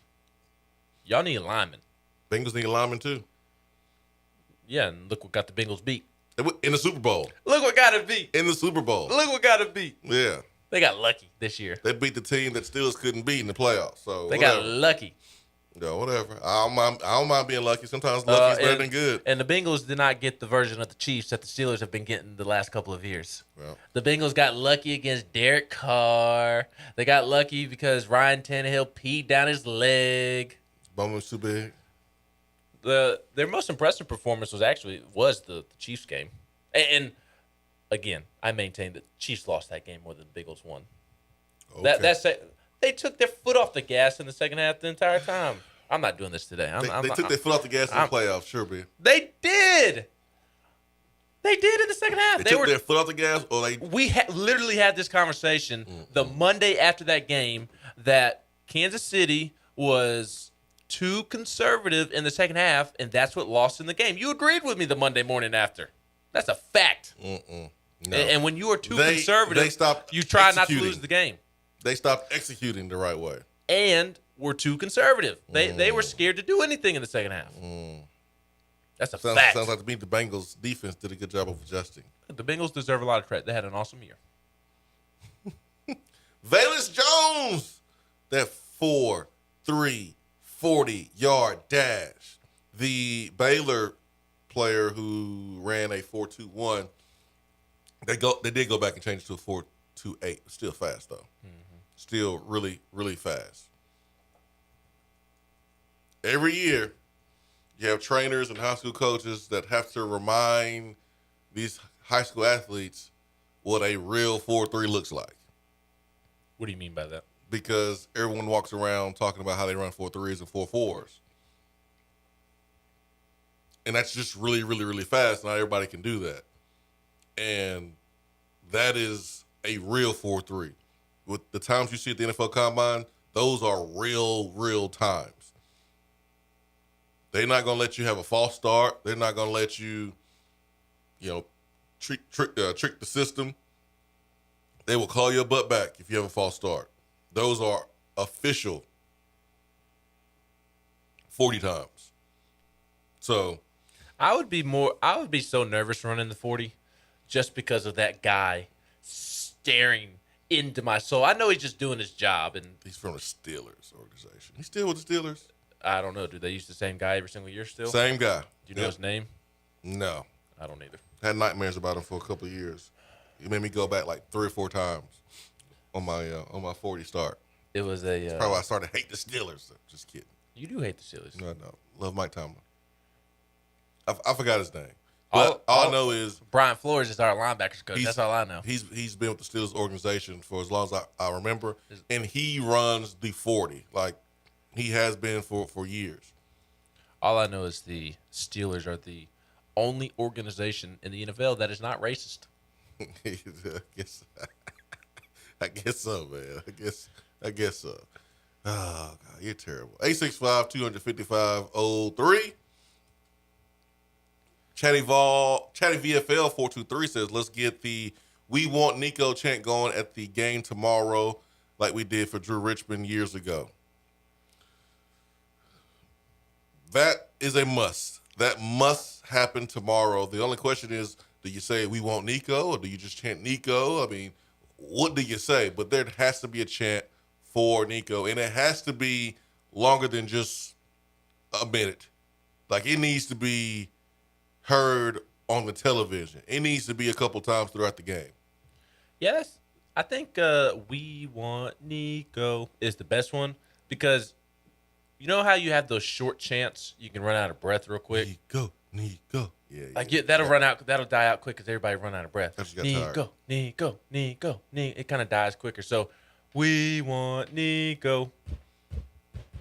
We want Nico." I like that one. Let's get that going. And then we need to bring in the Braves Chop House Man, or whatever his title is there at what's the name of the Braves park? Truist Sun Truck, not in Atlanta Stadium. Stop throwing shade. Whatever it is, he's not doing anything right now. So bring him on up to Atlanta with the World Series trophy that will be inside of Thompson-Mullen Arena tomorrow. And as Tennessee fans chant, "We want Nico," and then the Braves Indian drum guy can go. He can bring his Braves drum. I can leave that in Atlanta and be in his little Indian suit and go. No, he can leave that. We ain't got enough room for all that. Bring him with the World Series trophy. But I like that chant. That's a good chant, and that needs to happen, I think, frequently tomorrow against Arkansas. You think Rick Barnes will try and wave that chant off? Nope. He's gonna hype the crowd up. Get up. If Rick waved that chant off, how quickly would Josh Heupel run onto the floor and tackle Rick? And also, how about Tony Vitello earlier this week saying that Josh Heupel was a lefty Patrick Mahomes while he was at Oklahoma? I was like, you sure about that? I was like, you sure about that, Coach Reed? You sure about that? Put a little sauce on it, huh, Tony? I don't know about that one. trying to be nice to Josh since Josh has the bulldozer right now. Yeah, I don't know about that one. Swain needs to start the chant like the one random guy kneeling trying to start the wave. I'm going to start the chant like this. Give me a V. Uh-huh. Give me a O. Oh, yeah. Give me a S. Let's go. Give me a S. Uh-huh. Do it again. It wasn't good enough. Oh, that's what I'm going to do. I'm not going to the game. Boom. I'm not going to the game. Giving your all for Tennessee. I'm going to give it all at the house, man. I got some work to do at the house, man. Grass growing, things need to be handled. Got kids junking up rooms and leaving stuff everywhere. About to be boot camp in the Swain household this weekend. So I'm gonna watch the game at the house. That's what I'm gonna do. That is what I'm going to do. You can come to Houston with me. No, I'm good. If you had a free ticket to go to Houston, would you go? Nope. Why? I got a free ticket to go to the Arkansas game. Yeah, but it's Houston. We can go to good. The clubs that James Harden frequents. Yeah, I'm good. I'm good. I got work to do at the house. AKA, I am an old man and get off my lawn. No, man. I went to the Lady Vol game last week. Old man type of vibes right there. I went to the Auburn game. I went to the Kentucky game that started at 9 p.m. and I didn't get home till 11:30. That's not old man vibes. That's young man, spring chicken vibes. Spring chicken over here, baby. 865. You are choosing not to go to the final home game of the year. You are choosing not to go to John Fulkerson's final game inside of Thompson-Boling Arena so you can stay at the house and clean. Yeah, I went. That has old man vibes written all over it. I went to the game last weekend, man. What I want somebody else to have the fun that I had. How did you mess up this week? What did you do to irritate your wife that you feel the need to stay home and clean instead of going to a sold-out Thompson-Boling Arena, participating in the We Want Nico chants, and celebrating a share of the SEC regular season title? I didn't do anything, man. It just takes. You did something. It just takes a lot to go to the game, man. You gotta be on the same page with the wife. You got 3 kids. Gotta make sure they eat good. If she's doing something, gotta get a babysitter. That's what I had to do last weekend. I had to get a babysitter. I'm good, man. I'm gonna watch the game at the house. I'm gonna have a nice time. Can I have your ticket? I might get a smoker. I don't have the physical ticket on me like I did last week, but I can get it. All right, good. Get it and give it to me. So You're going to Houston. But I'm going to sell it. Make some money. No. Yeah. No. Swain Event. Be right back.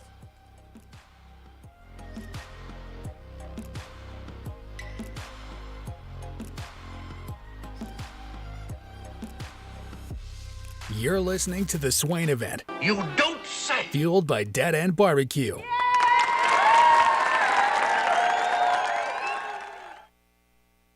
In this day and age, the way we work is changing and evolving. Businesses still moving forward despite your work location changing and supply shortages affecting a number of different areas. Office furniture is not immune to the halt in the supply chain. This is why Office Furniture Outfitters has purchased desks, chairs, and tables in bulk to provide you with in-stock options for your place of business, no matter if it's in an office building or at your house. Office Furniture Outfitters is the local supplier for Herman Miller, and they keep Aeron chairs in stock. They will come to your office, lay out, and make recommendations.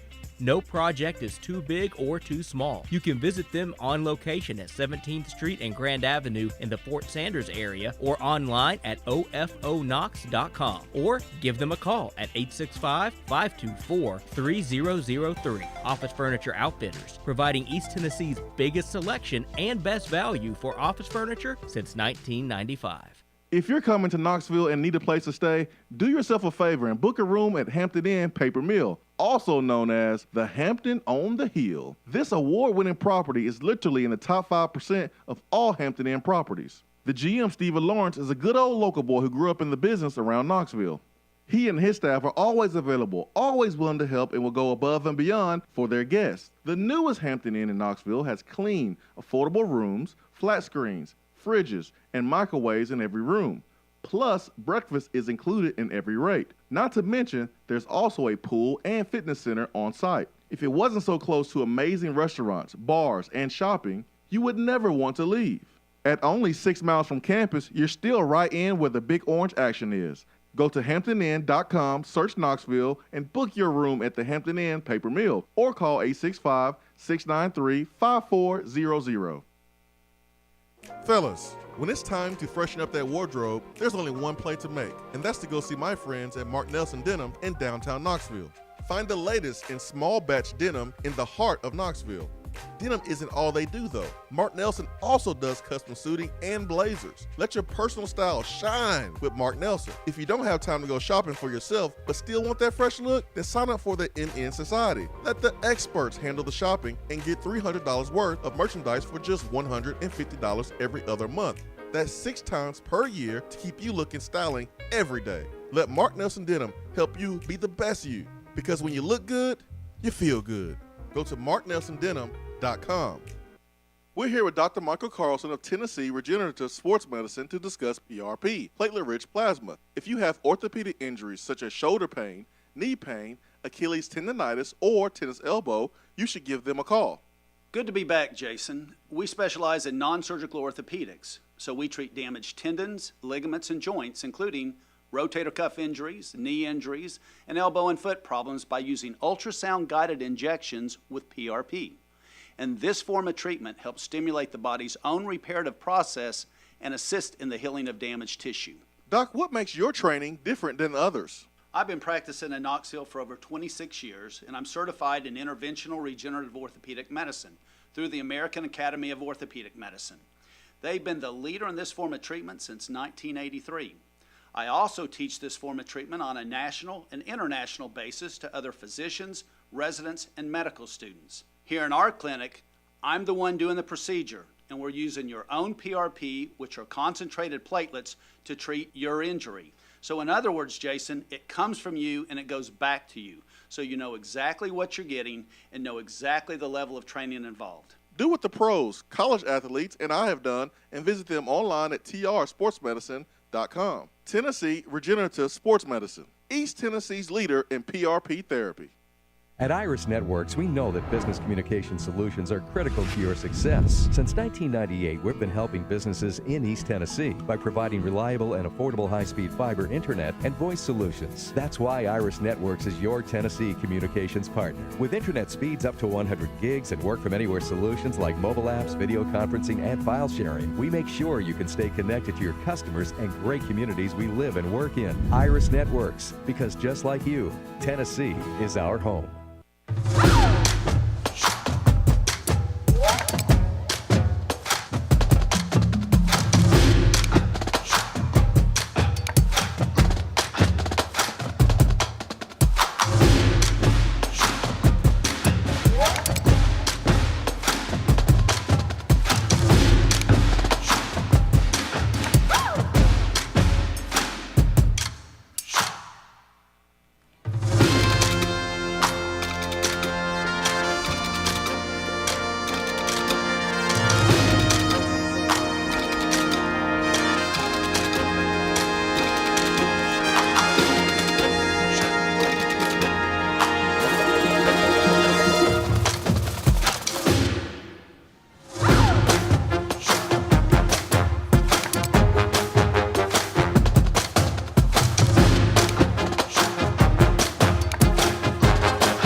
Time for around the SEC. Ben McKee, Jason Swain. Swain Event fueled by Dead and Barbecue. Hour 2 is brought to you by Action 247. Tennessee's only legal sports book. 50% match on your first deposit up to $800. All right, time for Round the SEC, Ben. Let's preview the final Saturday of SEC hoops this season. Sad day. Sad day indeed, but we do have some good games. I'll be at the house. The first 4 games of the day are really, really good. You have 2 noon games. One of them, number 14 Arkansas at number 13 Tennessee. No line is out on the games just yet. Those will come out later this afternoon. We can discuss what Kim Pom thinks about the game after this. But Tennessee, Arkansas, noon on ESPN. Alabama at LSU, noon on CBS. South Carolina at Auburn, 1 p.m. on the SEC Network. Go Gamecocks. We've got Kentucky and Florida at 2 p.m. on CBS. And then it kind of tails off from there. Georgia, Missouri, 3:30 on the SEC Network. Vanderbilt and Ole Miss at 6 o'clock on the SEC Network.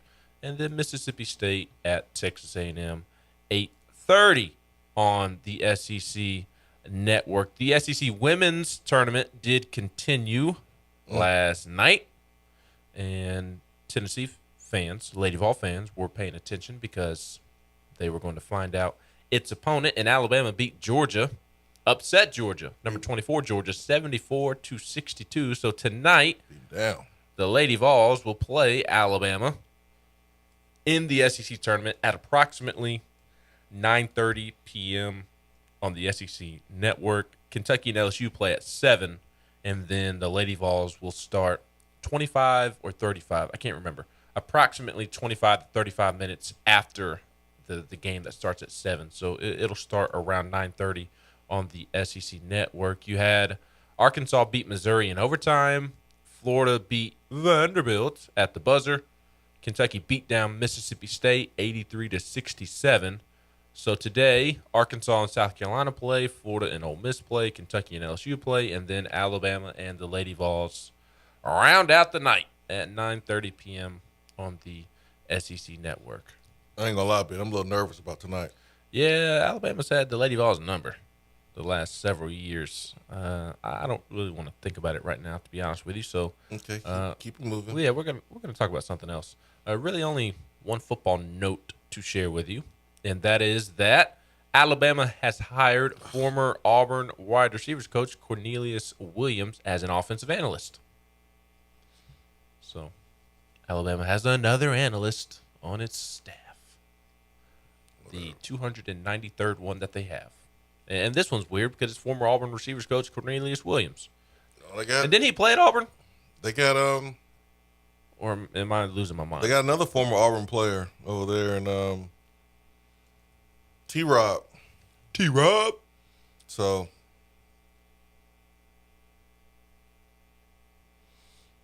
or did he play at Troy?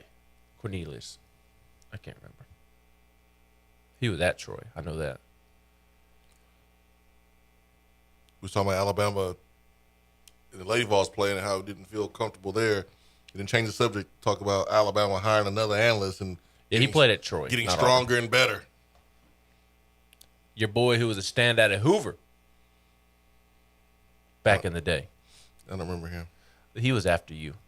He graduated. Well, maybe not. He graduated from Troy in 2010. Yeah, my last year was 06, so definitely. I think after me. He either was like a freshman when you were a senior at Grissom, or he started high school like the year after you left, something like that. You were 2, 3, 4 years older than he was somehow, but he led Hoover to a state championship back in the day, and went 56-3 at Hoover. Sounds about right. Set a school record with 77 catches for 1,300 yards and 18 touchdowns. That sounds about right, man. Hoover was a powerhouse. And then played at Troy. So he was Rush Prope's favorite player, probably. No, you were. I'm just kidding. Rush. I don't think Rush was there then. I think he got. Where was he cheating at then? He might have still been there. Might have been towards the end of his career, but he went somewhere else to cheat. I don't know. But he was cheating. You better believe it. Ain't no denying that.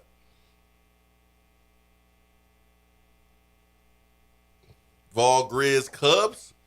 They naming a wide receiver coach today, or will Pope just get promoted? It has not been decided, but I ultimately think that Pope's just going to get promoted. Yep. That's what it feels like to me. Yep. But it's not written in stone yet. Yep. Espresso Vol says Swain had to sit among the peasants last game. He's still trying to recover not being a VIP. I'm going to tell you something about basketball games. Where I was sitting, he was a VIP. I was sitting in the VIP area. Yes. When I was in row 2. You know how close you have to sit to the floor to constantly be on the TV? Yeah, I was on row 2. And look, Swain's proud of it. He wears it like a badge. Look at me. Look at these tickets I got. That's all he was telling me last Friday. Look at this. Look at these tickets. Look where I'm sitting. Look at me. Don't believe Ben. Look where I'm sitting. Don't believe Ben. Y'all know better. And all these peasants going to be behind me. I mean, he even went to the popcorn stand. The guy knew him and offered him free popcorn. That's not true. That's fake news. You know that. That is fake news. The basketball boxes, to me, I mean, you don't have to go, I guess, to get in line for concessions, but for me, I like sitting in the regular seats down low, for basketball games. Now, football games, no, it's pretty cool, but box is more overrated for football than basketball. I mean, I would rather be in Tennessee Terrace because it's outside, but it's still nice seats, and you still have the convenience of being able to go to the bathroom. There's no point in even mentioning the Tennessee Terrace on your show because 99.9% of us will never sit there. So we will never know what it's like to be in the Tennessee Terrace. Oh, that's why I mentioned it, so you can get an idea.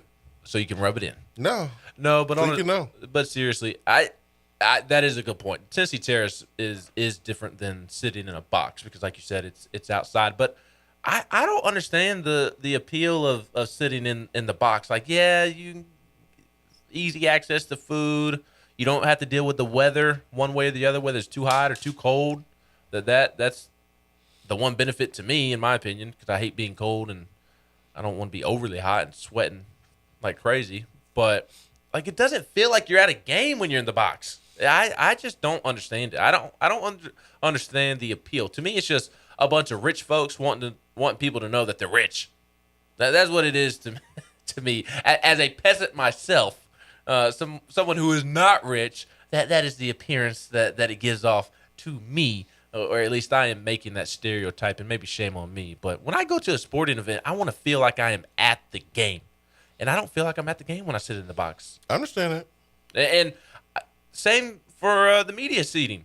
I feel significantly more at the game, in the game, a part of the game, when I go to basketball or baseball because you're not confined to a closed press box. Like, for basketball, I'm sitting amongst the fans, and I get a great feel for the atmosphere. And in baseball, I do sit up top in the press box, but I like to open the window, even the last 2 weekends when it's been kind of cold. That makes a big difference there. It does, because you would be amazed. It truly does make a difference because you get the sounds of baseball coming in through the window. I don't have that luxury at Neyland. I can't open the window, and I would feel differently if that were the case. But I don't get the appeal of a box. It doesn't feel like you're at a game when you sit in the box. I understand. I agree with you. But Vaughn Birmingham makes a great point. It's for people there to socialize and network, to be seen by other people in their circle. The game is secondary. That is a great point. That is a great point. And it's why I don't do gatherings to watch sporting events. I don't like doing gatherings. I want to watch the game. I want to watch the football game. I don't want to sit there and socialize. I don't want to sit there and hear about your work drama while Tennessee's playing in the second quarter against Alabama on the third Saturday in October. Hey, the people that I've been in the box with, they be watching the game, but there's a lot of socializing and things like that takes place too. But people I sit with at the box, they locked in the game. They locked in. Mm-hmm.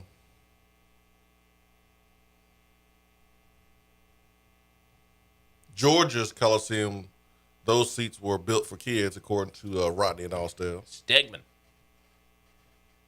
Stegman Coliseum.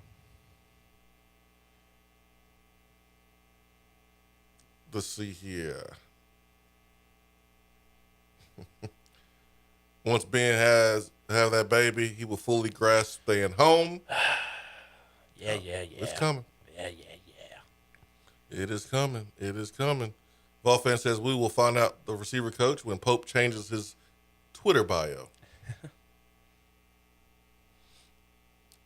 To get it right, John K. told you to have fun with Dwayne Haskins.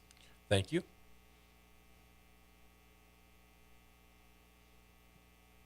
Let's see what else is here on the text box. Oh, yeah, Vol fan says basketball, baseball season overlap is the best time of the year. It's one of them for sure. I'm more of a football, basketball lap over, but I do understand there's a lot of stuff going on. My favorite time of the year is September. Beginning of football season, beginning of college football, beginning of NFL football, fall feeling, the weather. I know it's still really, really hot in September, but you start to get sometimes a taste of the fall weather, or fall's right around the corner, kind of getting into October and whatnot. And then for me personally, because I love baseball so much, baseball season's wrapping up and the playoffs are beginning. NBA starts middle of October. So that September, October, when football's getting started, is my favorite time of year. But this is my second favorite time of year when March Madness is here and college baseball's starting and Major League Baseball is supposed to be starting. Dang, man. Terrible. Spring practice going on, so you get a little bit of taste of football. NFL draft, a lot of NFL draft talk going on. The Masters is coming up, a month away from the Masters. So this would be my second favorite time of the year. Plus my birthday's in September. And that's all that matters in September. It's 8:49. Should have brought this up way earlier, but shame on you. They had to shut down the Zakai Ziegler fundraiser on GoFundMe because it was hitting some crazy numbers, folks. Hitting some crazy numbers. Big thanks to Tennessee fans and other fan bases for helping out. Man, they had to cap it at $350,000, and Zakai Ziegler writes a thank you note to all the people that helped. He says, my mom and I can't begin to express how much love and gratitude we have for Vol Nation and everyone who has contributed. The outpouring and the last 24 hours have been overwhelming, and we have closed the fundraiser. From the bottom of our hearts, thank you to everyone who donated and kept our family in your prayers. We'll be back on our feet soon, and we'll never forget the love and generosity of Vol Nation, Zakai Ziegler. Man.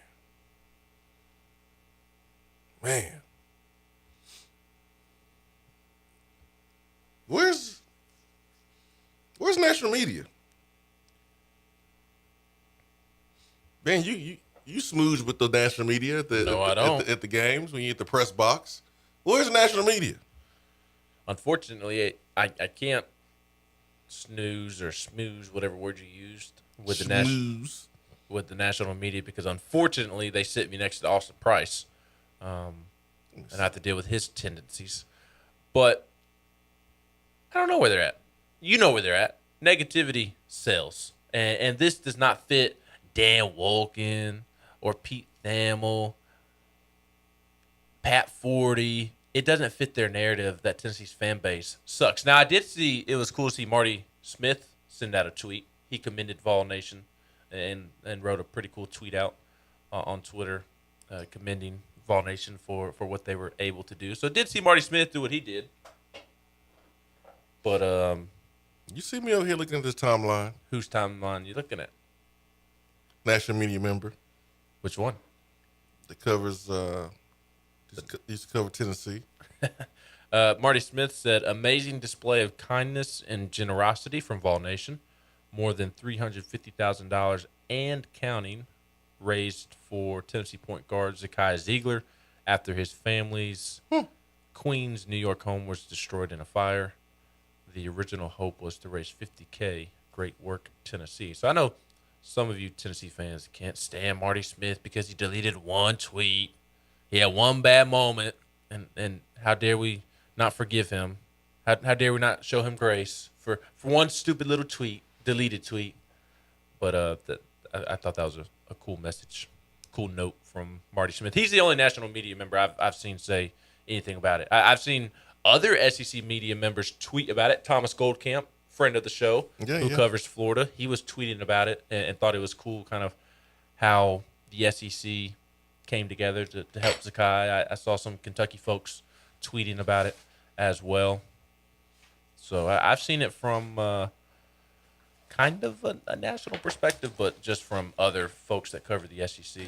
Marty Smith's the only national one I've seen say anything about it.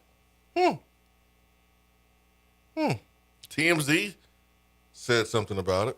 And that was really cool. And Vol fan, I agree with her. She can't wait to hear the ovations Zakai gets when he checks into the game tomorrow. That's going to be really cool. Oh yeah, yeah. It'll be a standing ovation. Yeah, I wonder if, like,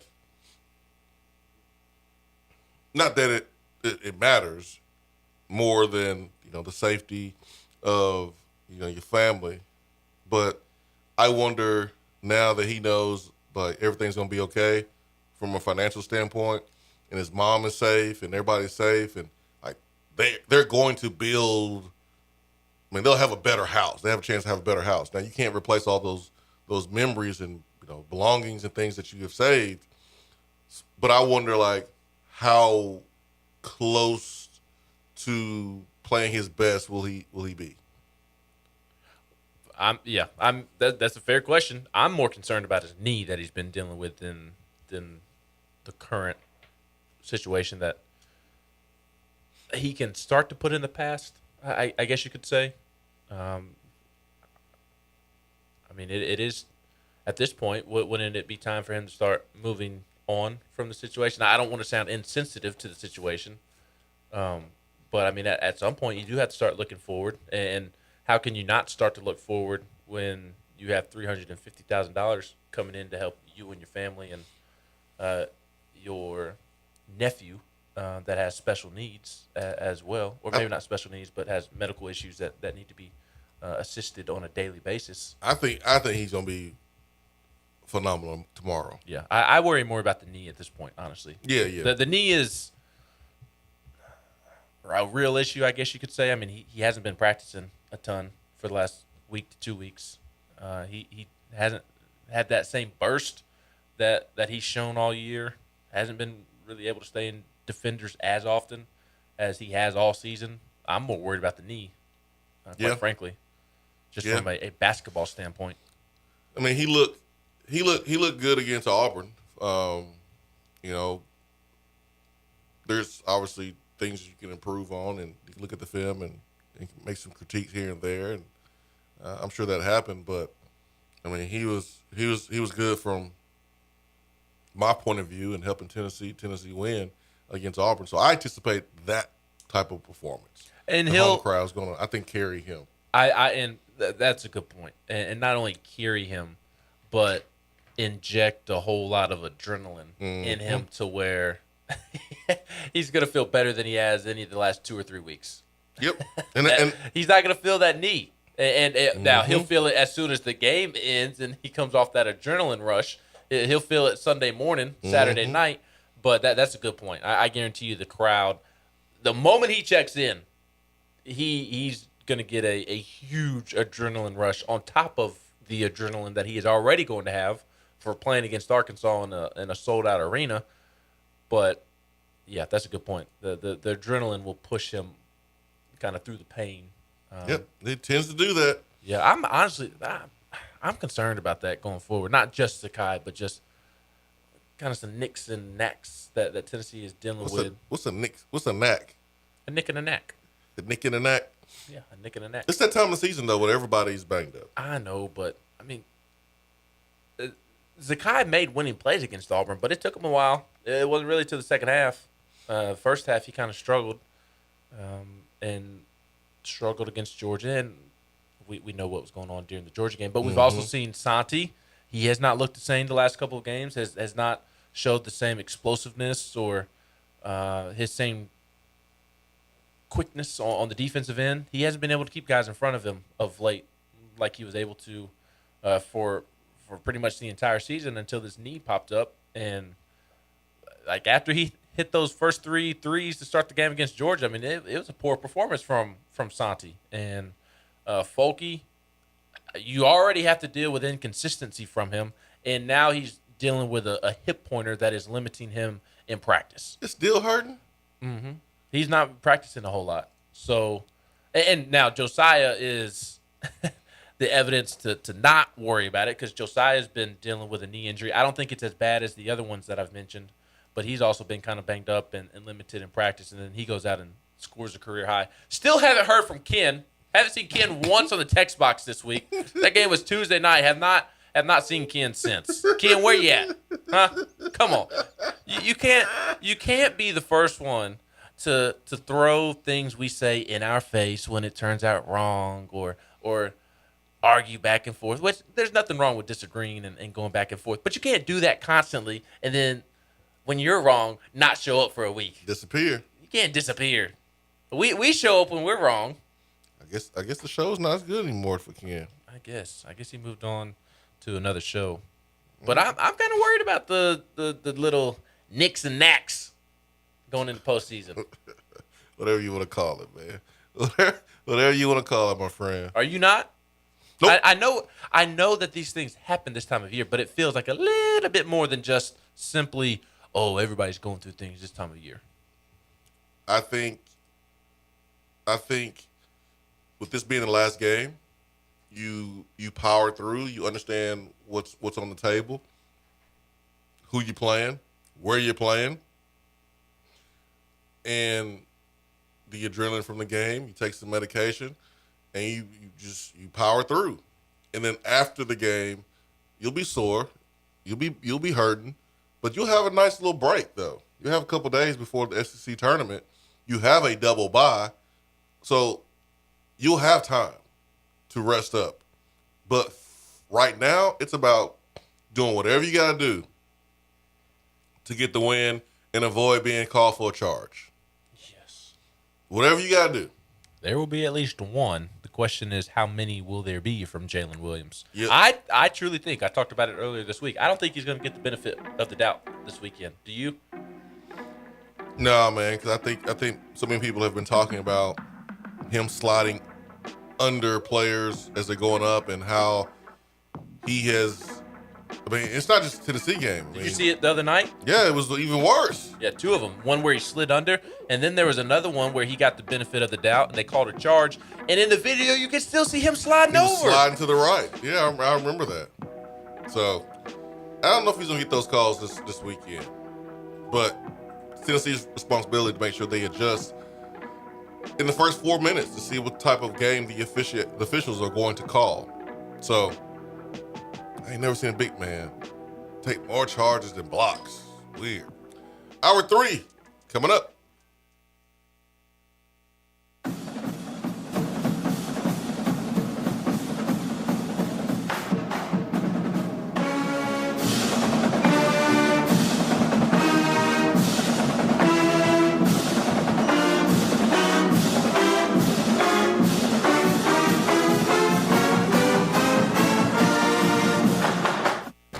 Hour 3 of the Swain Event is brought to you by the Low T Center and lowtcenter.com. Do you know your numbers? Feel like you again. Let us help. Voted Best Barbecue in City View Magazine and a top 100 barbecue restaurant in the country, Dead End is a no-brainer when you are craving the smoky flavor of quality Q. Dead End makes it easy to enjoy their fantastic menu with online ordering and local delivery with Valet Gourmet. That's right, you can have Dead End brought to you. Can't think of the spread for your next event? Get Dead End to cater it. Check them out online, deadendbbq.com. Dead End Barbecue. The search is over. Litter is a big problem in Tennessee, but together we can do big things.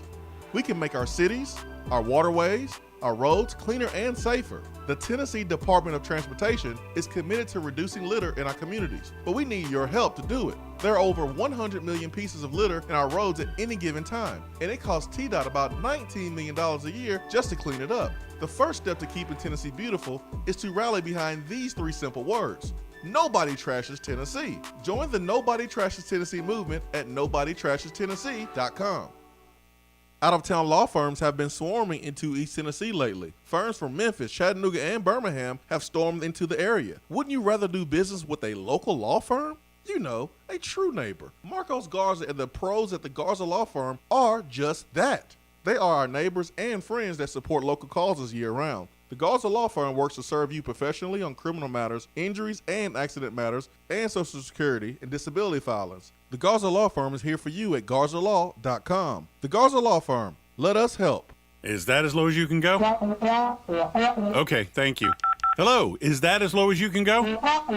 Okay, thank you. What are you doing? Calling around to get the best rate on a car loan. Why? Everyone knows Alcoa 10 is the best choice to purchase a vehicle or refinance your current loan. And with low interest rates and 90 days to your first payment, it's a no-brainer. You can even apply online and sign all the documents from the convenience of your home. Yeah, I don't know what I was thinking. Alcoa 10 Credit Union. It's so easy. Go to atfcu.com for details. Rates are dependent on credit score and equal housing lender. I just wanted to come by and congratulate you on the great work you've been doing. I like your style. You remind me of a young me. Failure is not an option. That boy is good. Homes, remind yourself, nobody built like you. You design yourself. Attaboy. Attaboy is brought to you by Made in Tennessee Business Fiber Internet from Iris Networks. Find business solutions for you at irisnetworksusa.com.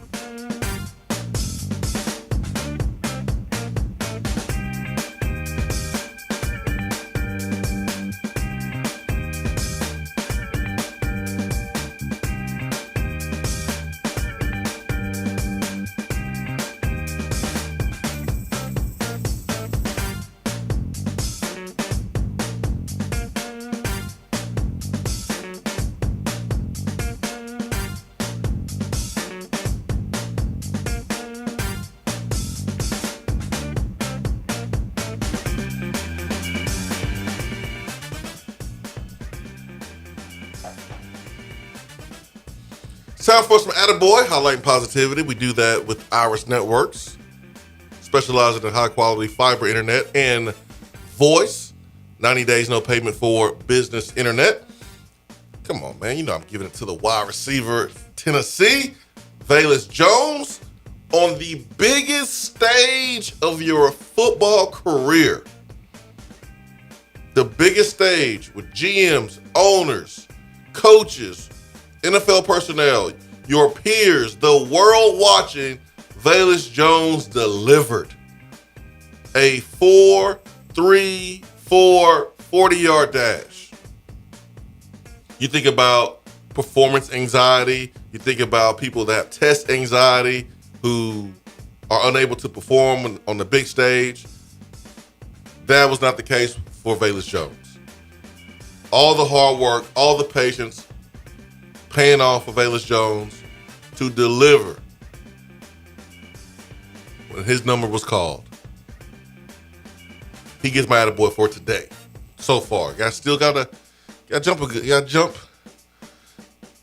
Gotta show that vertical jump. Still gotta do that. Still gotta do the standing vertical. Standing vertical. You gotta do the long jump. Excuse me. You gotta show your explosiveness, but that shouldn't be a problem for Velus, but just great job by him. What is the most important workout at the combine? What is the most important thing that they do at the combine? I just think it depends on the player. I was about to say it probably depends on the position and the question mark going in. Yeah, the question mark going into those 3 days. Each player has a different question. I think next to the name, Ben. You're right. I think if you are someone that has some off the field questions, interviews are going to be important. If you're someone that is questioning about your durability, it's going to be your first day. It's going to be the first day there when you're at the hospital and you're getting X-rays and MRIs, and then you're being evaluated by every team's doctor. Every team's doctor. They basically break. How many teams in the NFL? 32. Yes. So they break them up into like 6 or 7 different groups, and then you kind of sit on the table and imagine like 4 or 5 team doctors poking your elbow if you got an elbow problem, poking you. If you got a knee issue, poking you. If you want to touch my biceps, all you got to do is ask. And then you rotate, and then the next group of team doctors are doing the same thing. So that way, every team's doctor has looked at you. It's annoying. That's what goes on. I would not have blown up like Mac Wilson did a couple years ago, but I mean it is extremely annoying. So it just depends on like the question marks. Like, all right, man, is this guy fast? And we don't really see him separating on the tape. There's questions like my number one question was durability and speed. I had to answer those questions. So everybody's different. I don't know what Velus Jones would be. I don't know. I would imagine that like Alante's on-field work corner is going to be extremely important for him. I think his 40 is going to be super important. Interviews, he's going to knock that out of the park. For Cade Mays, it's going to be, his first day, his injury stuff, and then his on-the-field work will be important, as well as his bench press. Not sure if he's going to do it the combine or if he's going to wait till the pro day. But those things I would imagine will be important. And then Matthew Butler, everything's going to be important for him. Yep. Everything's going to be important for him. I mean, he's going to be just fine. It seems like all of Tennessee's players, except for Cade Mays, has had a really good draft process. I don't think Cade has had a bad draft process, but he does seem to be falling down boards. Not free falling, but if you had to say his stock's going up or his stock's going down, it's been going down. Yeah. Not drastically, but like with Velus and Matthew Butler, you see it trending up. Mm-hmm. I haven't really heard much about Alante, so I don't want to say one way or the other because I don't really know. I think it's been somewhat trending up, or maybe it's kind of stayed the same. I don't think it's necessarily fallen. But Cade seems to be dropping a little, and his stock be slipping a little bit. Oh, he needs one team. That's true. I mean, he's going to get drafted, and at the end of the day, that's all that matters. And then when you get to that destination, go work your tail off to be the best player you can be. That's it. Go handle your business. That's it. That is all you can do, my friend. That's all you can do. He'll have a nice opportunity to go do that. He'll get drafted and learn a lot from Trey Smith, who was drafted in the 6th round, but played every snap at guard this season, and was more doable than probably any other player at guard. Here's someone 2-3 years ago had to stop playing because of blood clots, and look what he did in his rookie season. What, second most snaps among rookie guards or something along those lines? Just freaking amazing, man. Yeah, real happy to. There's certain players that you just naturally want to see have more success than others, and Trey Smith and Jawan Jennings are in that department. Mm-hmm. Zakai Ziegler in that department, mm-hmm. and Trey Smith and Jawan Jennings just tremendous seasons. Trey Smith, tremendous rookie season. Jawan Jennings, tremendous second year there with the 49ers. Pretty much his rookie year, although technically it was his second year. And Jawan's going to play in the NFL for 10 years. He is. He is going to be part of a receiver rotation for a decade, as long as he can stay out of trouble, to put it bluntly. He'll never be wide receiver number 1. He'll probably never be wide receiver number 2, but he's going to be at minimum wide receiver number 4, wide receiver number 3, and somebody that's brought in on third down and can be a reliable target. I mean, Jimmy G fell in love with him this year on money downs, third down, fourth down. Yep. Jimmy G trusted him as much as anybody. Yep. On those money downs. So he'll never be the top guy of a room, I don't think, but he'll consistently be a really good contributor that is a fan favorite. 49ers fans love him already because of his grittiness and toughness and his personality. He matches the organization's he needs to be a Steeler. Personality. He would match the Steelers' personality as well. He would match Chicago Bears' personality. He really would. The who? I almost called you B-word. It almost slipped. It's like my reaction. I almost said. almost. I was laughing the other day when Ja Morant posterized Jakob Portal on Monday night. He dunked on somebody again yesterday. Almost. He kind of caught Marcus Smart. I mean, Marcus Smart got out the way. He caught the oop. He caught the oop on Mark, but it wasn't like still a highlight reel. Absolutely. I mean, it was catching it with the left, and his eyes are at the rim. It was ridiculous, but it wasn't like the one the other day. What was Grant doing after the game? He said, "Hey man, you want to play some Catan?" Probably. Ja almost got Grant. Ja was like, "What's that?" I know. I texted Grant Ramey and Mike Wilson last night before the Grizzlies Celtics game, and said, "I hope Ja doesn't catch y'all's boy Grant tonight." And Grant texted back and said, "Ja can't check Grant in Settlers of Catan." Oh yeah, exactly. Ja I can't talk too much because it was not a good night for the Grizzlies last night, and Ja had like 38, but it was not a good Ja night. He started off like 0 for 5 from 3. He was missing layups. It was not a. Still had 38. And that's crazy. He still had 38, and it wasn't a good Ja night. Too many threes, settled for too many threes, and he didn't get very much help elsewhere. He, Tyus Jones, and Desmond Bane all started 0 for 15. But anyways, point is, the other night, after he had that big time dunk, the one that broke the internet, the Grizzlies radio guy said that this dude's gonna get me fired. When he dunked that, I almost cussed. This dude is gonna get me fired because of the things that he does out of nowhere. He's gonna get me fired. So when you said that you almost dropped the B word, that made me think of that. I thought it was funny. Yeah, Grant almost got last night. I can't talk too much because the Celtics beat down the Grizzlies pretty good last night, but Ja almost got Grant. He kind of took off too far, and so it was one of those things where he kind of took off to have a massive dunk, but then he was too far away, so you kind of had to like finger roll it in, and he was into Grant's body. And if he would have dunked it, it would have been like the dunk the other night, and poor Grant would have been donezo.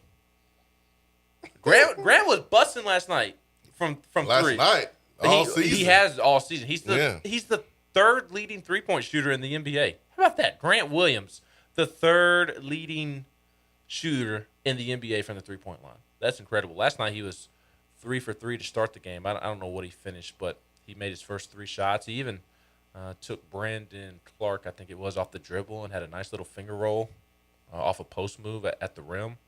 Grant looked really, really good last night.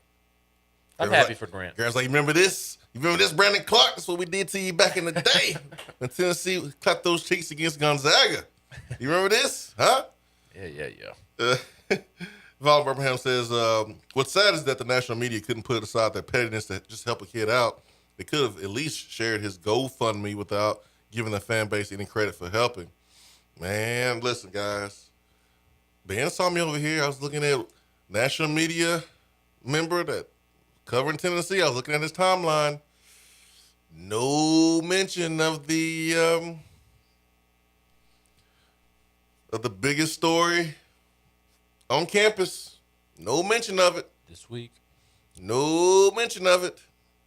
John K. said Ken is listening to the Auburn event. Volfan says, what is exactly wrong with his knee? Talking about Zakai Ziegler. It's hurting. We don't know if it's a PCL, a ACL, a MCL, a ACE.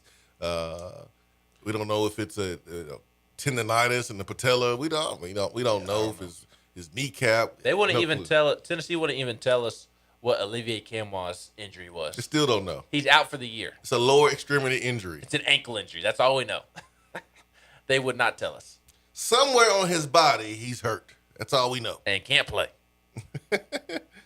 Over under on 3.5 Vols drafted in the NFL this season. Over. Over. I think all 4 guys at the combine are going to get drafted. Valus, Cade, Butler, and Alante. I think they all get drafted. And then I think Theo is a priority undrafted free agent. I want to make a bold statement, but I don't want to be wrong. But I can see. Ken's not listening. It's okay. I can see 3 players from the combine getting drafted and Theo getting drafted. I can see that happening. So which player's not going to get drafted from the combine? I don't know. Yes, I you don't do. want to be Valus. Yes, Valus getting drafted. Yes, you do. I'm going over. Say it with your chest. I'm going over. I don't see Theo being drafted right now. Maybe I'm wrong. I hope I am. Hey, it's a bold statement. That's why it's called bold. It's not bold until you say what player's not going to get drafted. I was bold enough. Brandon B says Grant got caught one-on-one with Ja and blocked his shot on the drive. Isn't it crazy how Grant's role is a spot up three-point shooter in the league, and that he has one of the best shooting percentages? No, I mean it ain't crazy, but I understand what you're saying. I mean, he had a nice stroke at Tennessee. But to be the 3rd best three-point shooter in the entire NBA, that's crazy. Yeah, nice stroke. 3rd best three-point shooter in the NBA according to the percentages. That's wild. I never, ever would have imagined that. According to the percentages, not according to the number of makes, but like the percentages are what matters too. I'm not surprised. I'm sorry. I am. I just didn't think that would happen. I thought he would transition to his new role. We knew that this was the role he was going to have to carve out for himself. He's too little to bang with Jaren Jackson Jr. and Steven Adams and bigs like that in the NBA. We knew he was going to have to switch his role and become a different player, and I thought he could because he's a good basketball player. I just didn't. The shooting, I didn't think it would ever be this good.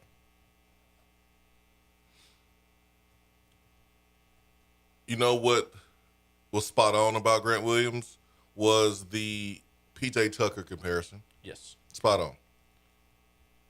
Because Grant Williams is normally in the corner shooting that 3. Yep. And offensively, he's better than P.J. Tucker. Well, yeah.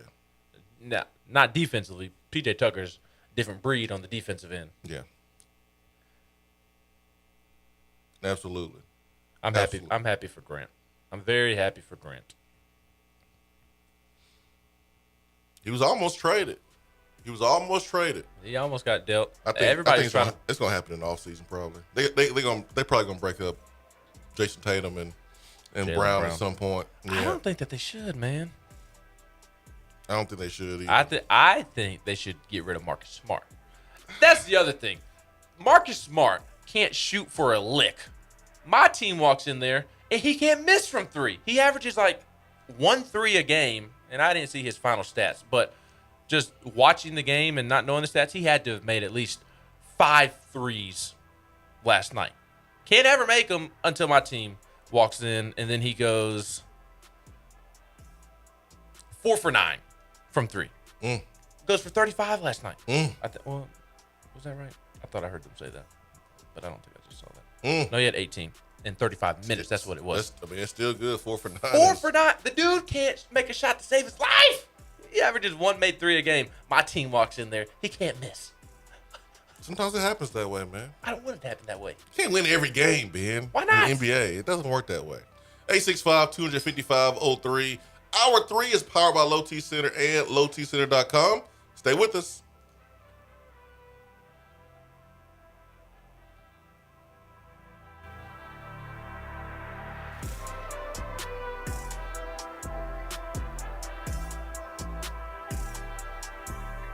The conversation doesn't stop when the show is over. Follow the Swain Event on Twitter and like the show on Facebook. When you start your own business, you know that branding can make or break a new venture. That's why Swain Event relies on 42nd Street. 42nd Street is a strategy agency focused on finding creative, open-minded, results-driven solutions to brand design.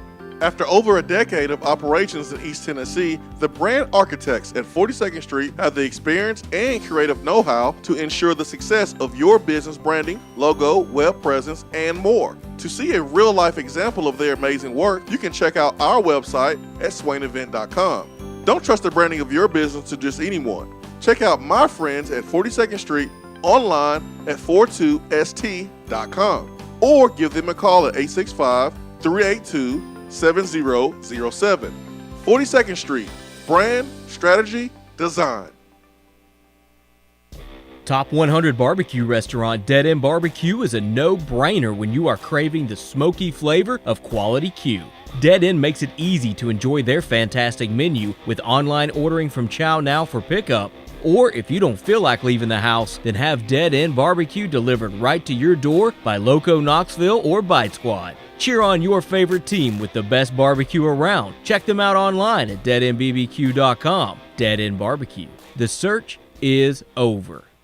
More and more Tennessee businesses are switching to Iris Networks for reliable, local, high-quality, high-speed business fiber internet. Iris provides direct internet access from 10 megs to 10 gigs with no payments for 90 days. Iris also offers next-generation business phones with work from anywhere capability from the mobile or laptop app. With local sales, support, and service, Iris is a partner in the community. Learn more at irisnetworkusa.com or call 865-448-IRIS. Iris Networks, a Tennessee business connecting Tennessee businesses. Litter is a big problem in Tennessee, but together we can do big things. We can make our cities, our waterways, our roads cleaner and safer. The Tennessee Department of Transportation is committed to reducing litter in our communities, but we need your help to do it. There are over 100 million pieces of litter in our roads at any given time, and it costs TDOT about $19 million a year just to clean it up. The first step to keeping Tennessee beautiful is to rally behind these 3 simple words. Nobody trashes Tennessee. Join the Nobody Trashes Tennessee movement at nobodytrashestennessee.com. Out-of-town law firms have been swarming into East Tennessee lately. Firms from Memphis, Chattanooga, and Birmingham have stormed into the area. Wouldn't you rather do business with a local law firm? You know, a true neighbor. Marcos Garza and the pros at the Garza Law Firm are just that. They are our neighbors and friends that support local causes year-round. The Garza Law Firm works to serve you professionally on criminal matters, injuries and accident matters, and Social Security and disability filings. The Garza Law Firm is here for you at garzalaw.com. The Garza Law Firm. Let us help. I know missing the show live is a bummer, but don't fret. You can catch up on the podcast posted daily on the app, online, and on iTunes. Awesome!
Swain Event, y'all, here on a Friday, the bottom of the hour, March the 4th. Hiller is giving away free vacations for you and your family this month with every purchase of a new whole home generator or select new HVAC system. Hiller is going to give you a free week-long vacation. Also, if you purchase a new tankless water heater, Hiller will also give you a free weekend vacation.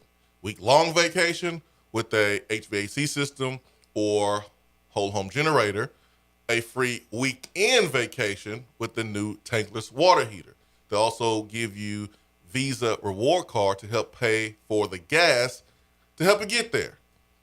You can choose from over 400 Marriott, Wyndham, Hilton, or Hyatt hotel properties. Take advantage of this unbelievable deal while you can. These deals are only available for a limited time, so make sure you schedule today. That is Hiller Plumbing, Heating, Cooling, and Electrical. HappyHiller.com. Happy you'll be, or the service is free. I got to call Hiller myself. Got to get these vents nice and clean and making sure everything is good to go, man, because this spring and summer, I got a feeling, man, it's going to be off the chain. It's going to be some pollen. It's going to be hot. I don't want to think about it. Don't ruin my vibe. Don't bring that up yet. You know how the pollen gets me. Them bugs about to be like, I'm back. I'm back. I'm back. I thought I was dead. This winter was soft. This winter was nothing. Them bugs are ready to come on out. Listeners know how the pollen gets me too. That y'all gonna hear me sneezing here in about a month. Oh yeah, you're gonna be annoying. Even more annoying than you already are. 865-255-03. GBO says we got a wide receiver coach. Nope. Not yet. Not unless something changes. Close. Very close, but not yet. Now, unless something changed in the last couple of minutes.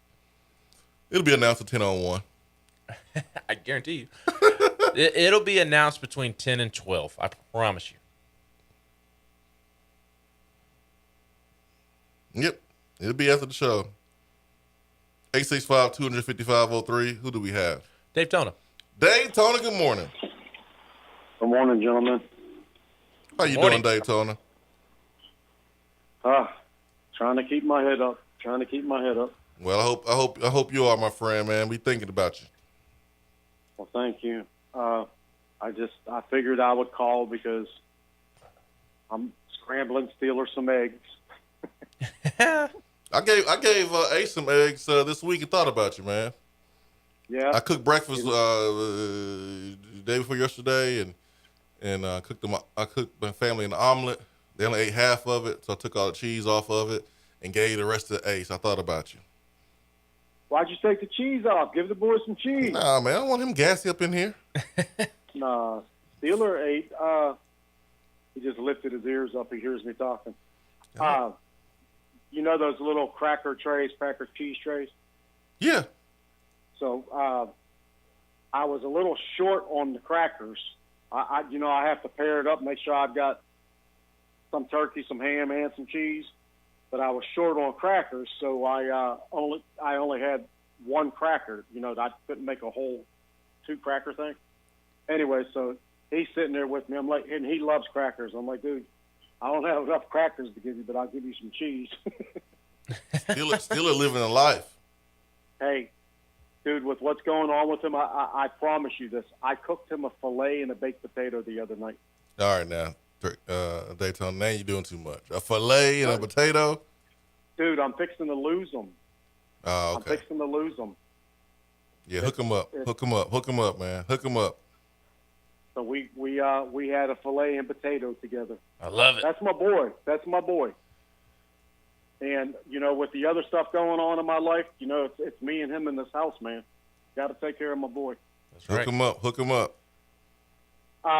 So the games are going to be on Major League broadcast, Ben? Yes, MLB Network. Friday, or today is Friday. MLB Network, today, tomorrow, and Sunday. And if whoever doesn't get MLB Network for some reason, you can still watch the other ways that were initially intended. The MLB app and also on the Astros social media feeds. So YouTube, the Astros YouTube page, the Astros social media, I already said social media. YouTube, Facebook, Twitter. Trying to remember all the social media platforms that they were using and got confused there. That Margarita strong, ain't it?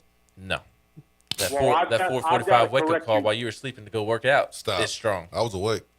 What, Yeah, I piddling had to on your take phone? friends- Doing the morning business? Yeah, I was on the phone. I had to take friends to the airport at 3 a.m. They're going up to Pittsburgh to move their daughter back down here. Yeah, Ben, we been up, Ben. Tell him, Daytona, we been up. He Yeah, get up been one up. morning early, he think he doing something. Right?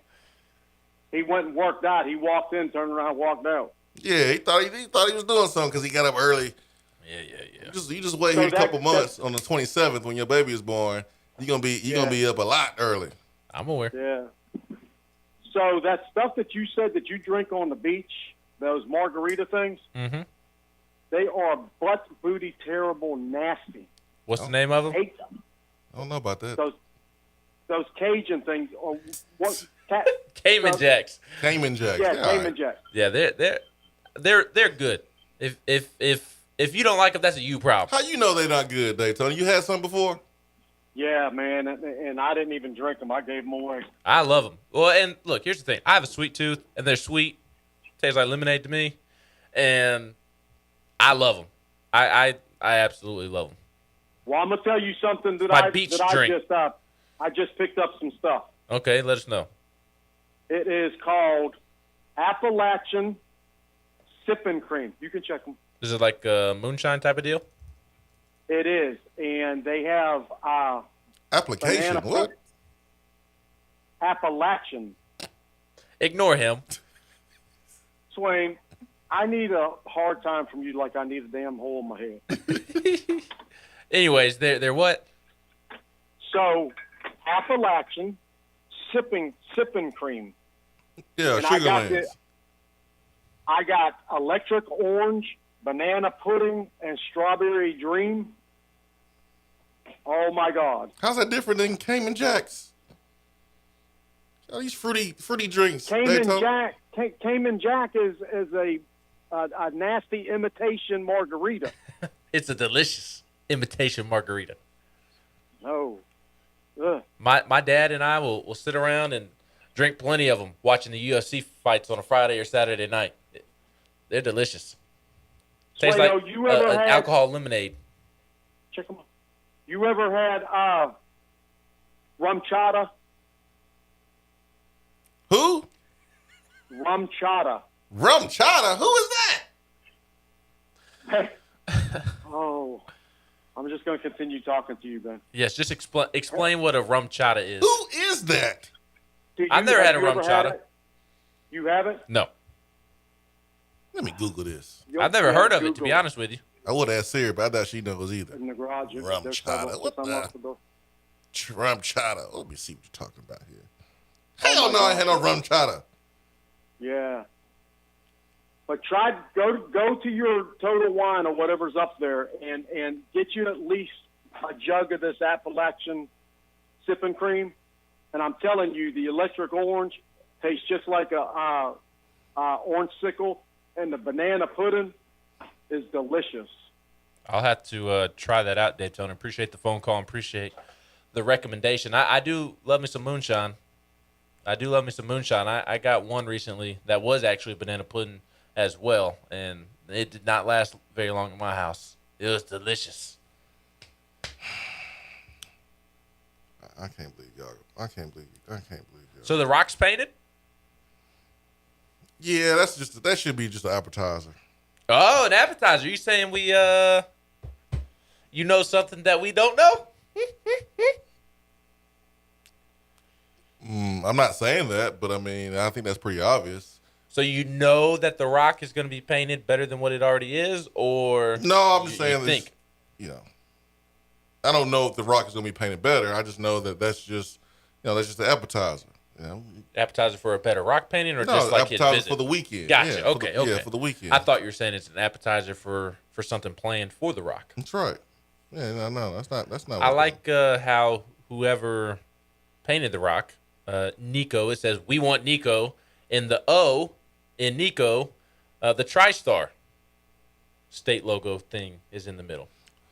Man, we had the young lady on our program before. Who used to do all the big ones? Peyton? Yes. I don't know her last name off the top of my head. She used to be like Picasso and Barbara Ross, Bob Ross's daughter or something. She was great, and I think she moved away, but she was unbelievable, man. The Rock has not been the same since she left. That's who we need to call up, get back on campus to paint The Rock, paint a picture of Nico. I think yes, Ethan, you have that right. Oh, I'm sorry. I've got on off task here. What's your friend text you? What did he say? I'll show you during the break. Okay. Yeah, I'll show you during the break. Chatty VFL, I'm with you, buddy. Let's get some positivity on being a new dad. I have one on the way in July, and all I hear is how much less sleep I'm getting too. I feel you, Ben. Thank you. Where's the positivity about becoming a dad? That's all we hear about. You're not going to sleep. You're never going to get to do this anymore. Yada, yada, yada. We all know this. I know that my life is going to change drastically. But I don't need you to remind me. That's positive, though. I don't need you to remind me that I'm never going to sleep. You don't need that much sleep. You're getting older. The older you get, the less sleep you need. So that's positive. That's positive. Peyton Miller, Peyton, the young woman who, and John Kay says that she's in medical school now, so she's busy. She was awesome, man. Loved her. She was awesome. ER Vols fan says it ain't going to be Frank Martin for receiver coach, that's for sure. Frank Wilson. I said Frank Martin. Mm-hmm. I love me some Frank Martin. Frank Wilson for receiver coach, that's for sure. LSU's athletic culture is toxic with more allegations coming out. Yes, and thank you for mentioning this on the text box. I meant to bring this up during around the SEC, so I apologize for not doing so. But this is a big story over on the Bayou. LSU running back coach Frank Wilson accused of sexual harassment toward former associate AD Sharon Lewis. This is in an article on The Athletic by Brody Miller, who covers LSU. Says that new LSU running backs coach and associate head coach Frank Wilson was accused of exposing his genitalia to former LSU associate athletic director Sharon Lewis. Your reaction got me. Per federal court documents filed Thursday, Lewis alleged that Wilson, during a previous stint as an LSU assistant, asked Lewis to touch his genitalia in addition to trying to kiss another female employee without her consent. Wilson spent 6 seasons as an LSU assistant before stints as head coach at UTSA and McNeese State. LSU hired him back to join Brian Kelly's first staff in December. The allegations were added to Lewis's ongoing lawsuit against LSU, stating that the university retaliated against her after she reported claims of former LSU head coach Les Miles sexually harassing LSU athletics student workers. Months after her lawsuit was filed, Lewis was fired in January among mass layoffs during the staff change. Lewis said she reported the allegations regarding Wilson to senior associate AD Miriam Segar and executive deputy athletic director Vergay Osbury, and said they failed to investigate or take any action. What is wrong with LSU? I know we've had our issues, but we can have a coach putting it on the table that we know of. But the last year and a half, it's just this type of incident after this type of incident at LSU. I don't know, man. That's something. That is something. Wow. So, yeah, Frank Wilson, not Frank Martin, but Frank Wilson. Frank Martin would never do anything like that. And he'll never be the receivers coach at Tennessee. Neither will Frank Wilson, to ER Vols fan on the text box. And after he pointed out that Frank Wilson won't be the receiver coach for Tennessee, LSU athletic culture is toxic with more allegations coming out. Seems like there's a new allegation every single month.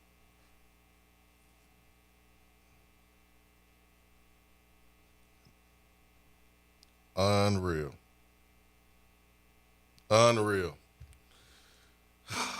Never a dull moment in SEC football country. Never a dull moment. I was not expecting that one. Wow. Those are for what for the day, by the way? Well, I mean, it's allegations, so. It's allegations, man. We got to treat them as such. It is an allegation. She could be lying. She could be telling the truth. We don't know yet.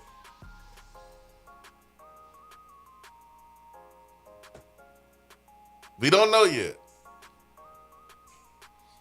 I don't know how she would get that confused with something else. Who does that anyways? Like, let's say it is true. Like, that's not how you make a move, man. Yeah, to the fellas out there, would not recommend that's not how you that make a move. being the way you go about doing something like that. That's not how you make a move, man. That's not how you make a move. Huh?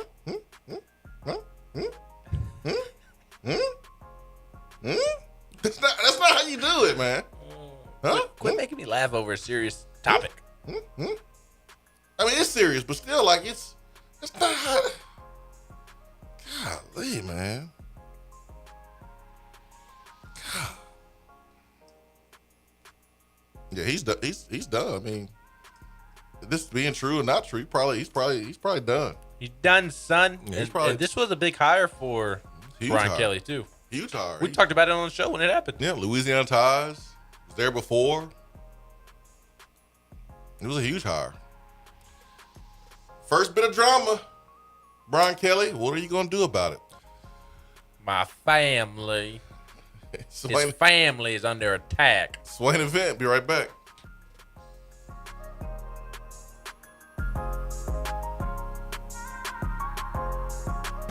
Hour 3 of the Swain Event is brought to you by the Low T Center and lowtcenter.com. Do you know your numbers? Feel like you again. Let us help. Is that as low as you can go? Okay, thank you. Hello, is that as low as you can go? Okay, thank you. What are you doing? Calling around to get the best rate on a car loan. Why? Everyone knows Alcoa 10 is the best choice to purchase a vehicle or refinance your current loan. And with low interest rates and 90 days to your first payment, it's a no-brainer. You can even apply online and sign all the documents from the convenience of your home. Yeah, I don't know what I was thinking. Alcoa 10 Credit Union. It's so easy. Go to atfcu.com for details. Rates are dependent on credit score and equal housing lender. When you start your own business, you know that branding can make or break a new venture. That's why Swain Event relies on 42nd Street. 42nd Street is a strategy agency focused on finding creative, open-minded, results-driven solutions to brand design. After over a decade of operations in East Tennessee, the brand architects at 42nd Street have the experience and creative know-how to ensure the success of your business branding, logo, web presence, and more. To see a real-life example of their amazing work, you can check out our website at swainevent.com. Don't trust the branding of your business to just anyone. Check out my friends at 42nd Street online at 42st.com or give them a call at 865-382-7007. 42nd Street, brand, strategy, design. Fellas, when it's time to freshen up that wardrobe, there's only one play to make, and that's to go see my friends at Mark Nelson Denim in downtown Knoxville. Find the latest in small batch denim in the heart of Knoxville. Denim isn't all they do though. Mark Nelson also does custom suiting and blazers. Let your personal style shine with Mark Nelson. If you don't have time to go shopping for yourself but still want that fresh look, then sign up for the NN Society. Let the experts handle the shopping and get $300 worth of merchandise for just $150 every other month. That's 6 times per year to keep you looking styling every day. Let Mark Nelson Denim help you be the best you, because when you look good, you feel good. Go to marknelsondenim.com. Good morning, Swain Event crew. The new year is here and it's the 2022 East Tennessee real estate season. As I always do, I'm going to shoot straight with you. If you have a home to sell, then you need to give me a call ASAP. Inventory is low and I will get you the most money possible and more than you think trying to sell it on your own. If you are a seller that also needs to buy a home, you need to call me ASAP, as there are ways I can help you manage that situation and stay in your home until we find what you want. If you are looking to buy, you need to call me ASAP. You absolutely need someone on your side to help navigate the current waters, and you need someone that's going to do their homework and find homes that aren't on the market yet. Bottom line, you need to call me today ASAP. Jennifer Morris, Keller Williams Realty, 865-257-7897. If you are buying, selling, or considering investing in real estate this year, or email me at jennifermorris865@gmail.com. I hope to hear from you soon, and go Vols! JC's Tree and Landscaping Service specializes in quality tree work done at an affordable price. Trimming and removing trees are their specialty. They also offer other services like land clearing, stump grinding, crane services, and all of your basic landscaping needs for both commercial and residential. JC's will give you a free estimate and beat any written quote by a competitor to guarantee that you get the lowest price around. Don't risk your land with a fly-by-night service. JC's Tree and Landscaping is licensed and insured. Give them a call at 865-599-3799. If you want to get in on the conversation, call the Iris Networks hotline at 865-200-5503. Grow your business with Iris Networks high-speed fiber internet. IrisNetworksUSA.com. More and more Tennessee businesses are switching to Iris Networks for reliable, local, high-quality, high-speed business fiber internet. Iris provides direct internet access from 10 megs to 10 gigs with no payments for 90 days. Iris also offers next-generation business phones with work-from-anywhere capability from the mobile or laptop app. With local sales, support, and service, Iris is a partner in the community. Learn more at irisnetworkusa.com or call 865-448-IRIS. Iris Networks, a Tennessee business connecting Tennessee businesses. Litter is a big problem in Tennessee, but together we can do big things. We can make our cities, our waterways, our roads cleaner and safer. The Tennessee Department of Transportation is committed to reducing litter in our communities, but we need your help to do it. There are over 100 million pieces of litter in our roads at any given time, and it costs TDOT about $19 million a year just to clean it up. The first step to keeping Tennessee beautiful is to rally behind these three simple words. Nobody trashes Tennessee. Join the Nobody Trashes Tennessee movement at nobodytrashestennessee.com. Top 100 barbecue restaurant Dead End Barbecue is a no-brainer when you are craving the smoky flavor of quality Q. Dead End makes it easy to enjoy their fantastic menu with online ordering from Chow Now for pickup.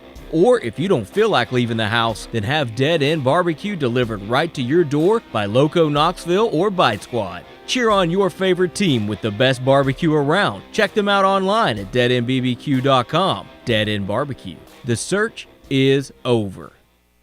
We're here with Dr. Michael Carlson of Tennessee Regenerative Sports Medicine to discuss PRP, platelet-rich plasma. If you have orthopedic injuries such as shoulder pain, knee pain, Achilles tendonitis, or tennis elbow, you should give them a call. Good to be back, Jason. We specialize in non-surgical orthopedics, so we treat damaged tendons, ligaments, and joints, including rotator cuff injuries, knee injuries, and elbow and foot problems by using ultrasound-guided injections with PRP. And this form of treatment helps stimulate the body's own reparative process and assist in the healing of damaged tissue. Doc, what makes your training different than others? I've been practicing in Knoxville for over 26 years, and I'm certified in interventional regenerative orthopedic medicine through the American Academy of Orthopedic Medicine. They've been the leader in this form of treatment since 1983. I also teach this form of treatment on a national and international basis to other physicians, residents, and medical students. Here in our clinic, I'm the one doing the procedure, and we're using your own PRP, which are concentrated platelets, to treat your injury. So in other words, Jason, it comes from you and it goes back to you. So you know exactly what you're getting and know exactly the level of training involved. Do what the pros, college athletes, and I have done, and visit them online at trsportsmedicine.com. Tennessee Regenerative Sports Medicine, East Tennessee's leader in PRP therapy. Hour 3 of the Swain Event is brought to you by the Low T Center and lowtcenter.com. Do you know your numbers? Feel like you again. Let us help.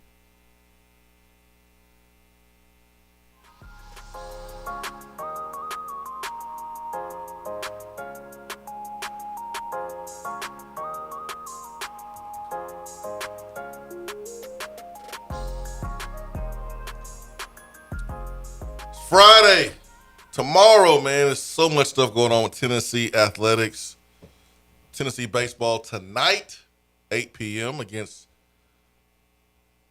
burnt brown Texas Longhorns.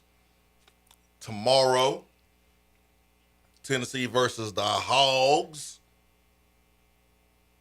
the natural state of Arkansas, coming up in here.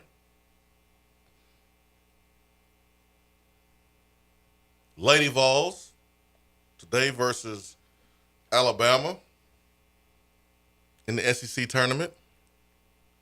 I just gave you that DeAndre Jordan look after he caught the oop and dunked, because I don't know what's going to happen tonight. Lady Vols, I hope we get a big win, but man, Alabama was on fire last night against Georgia and beat us at home, similar to how they beat Georgia. Just they shoot the ball from the outside like nobody else's business. They're a really good shooting team, kind of like Arkansas. So got to make sure that we play good defense against Alabama. It's going to be a short SEC tournament for the Lady Vols. We hope that's not the case at all. But according to you, it'll still be an SEC tournament title game run that the Lady Vols are on. Yeah, it's a title game run. No, when you have a bye. That had nothing to do with yesterday's comment. Nothing to do with it. Nice try.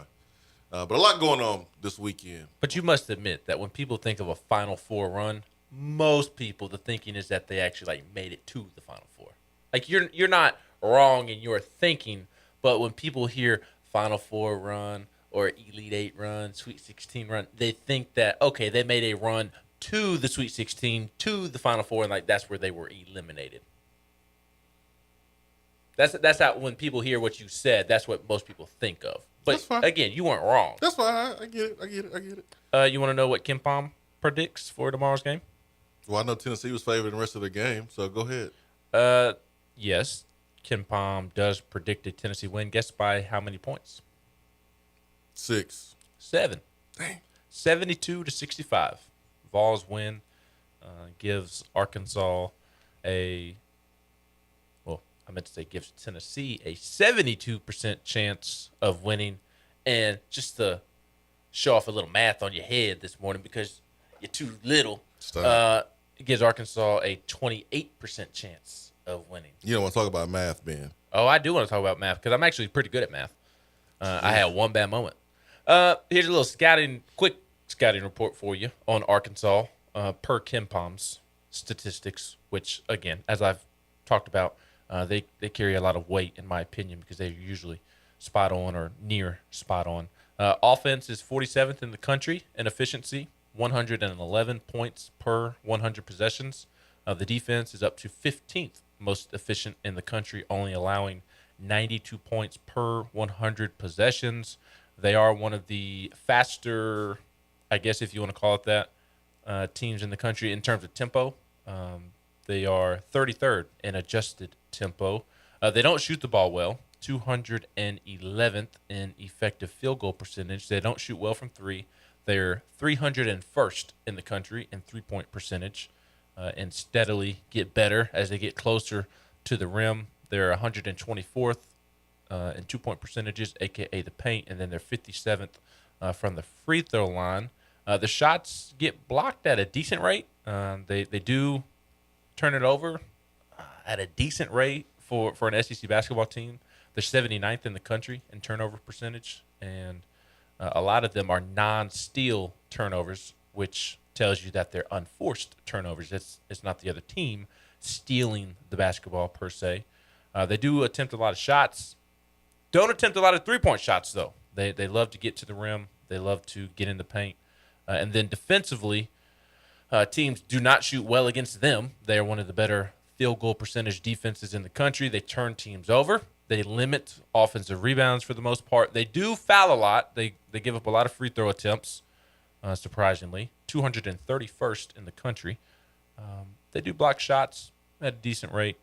There's nothing that they really do great on defense. They just do a lot of things good, a lot of things well in terms of forcing teams to shoot a poor percentage, turning teams over, limiting offensive rebounds, defending the three-point line, defending the paint. They do that well.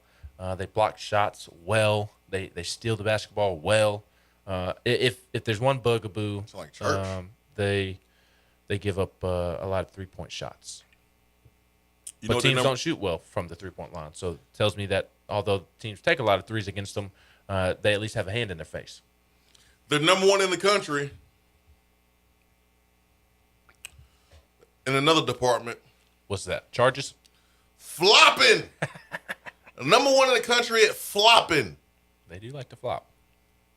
And block calls that are called charges in the game. That's what they're number 1 in. Don't get me started on Texas and their baseball team.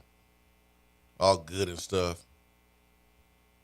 But that burnt orange is disgusting. It's brown. It is brown. If you had a pack of crayons, their color would be closer to the browns than the oranges. It is brown. It's disgusting. And Arkansas, disgusting too. All of it. Alabama, all of it. Every team that's playing against Tennessee today and tomorrow, y'all disgusting. And you stink. You're musty. Well, it's just like Eric Musselman. You want to talk about overrated. I mean, the only reason you're in college is because you were a failure in the NBA. Goodness gracious, That's how Ben. Overrated of a coach you are. The only thing you do well is you cheat and get good players.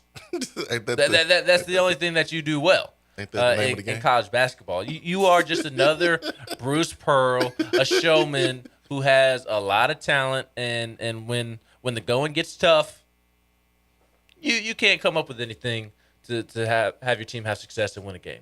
So the only reason you're in college is because you were a failure of an NBA coach. Dang, Ben. And he has he has durability questions too.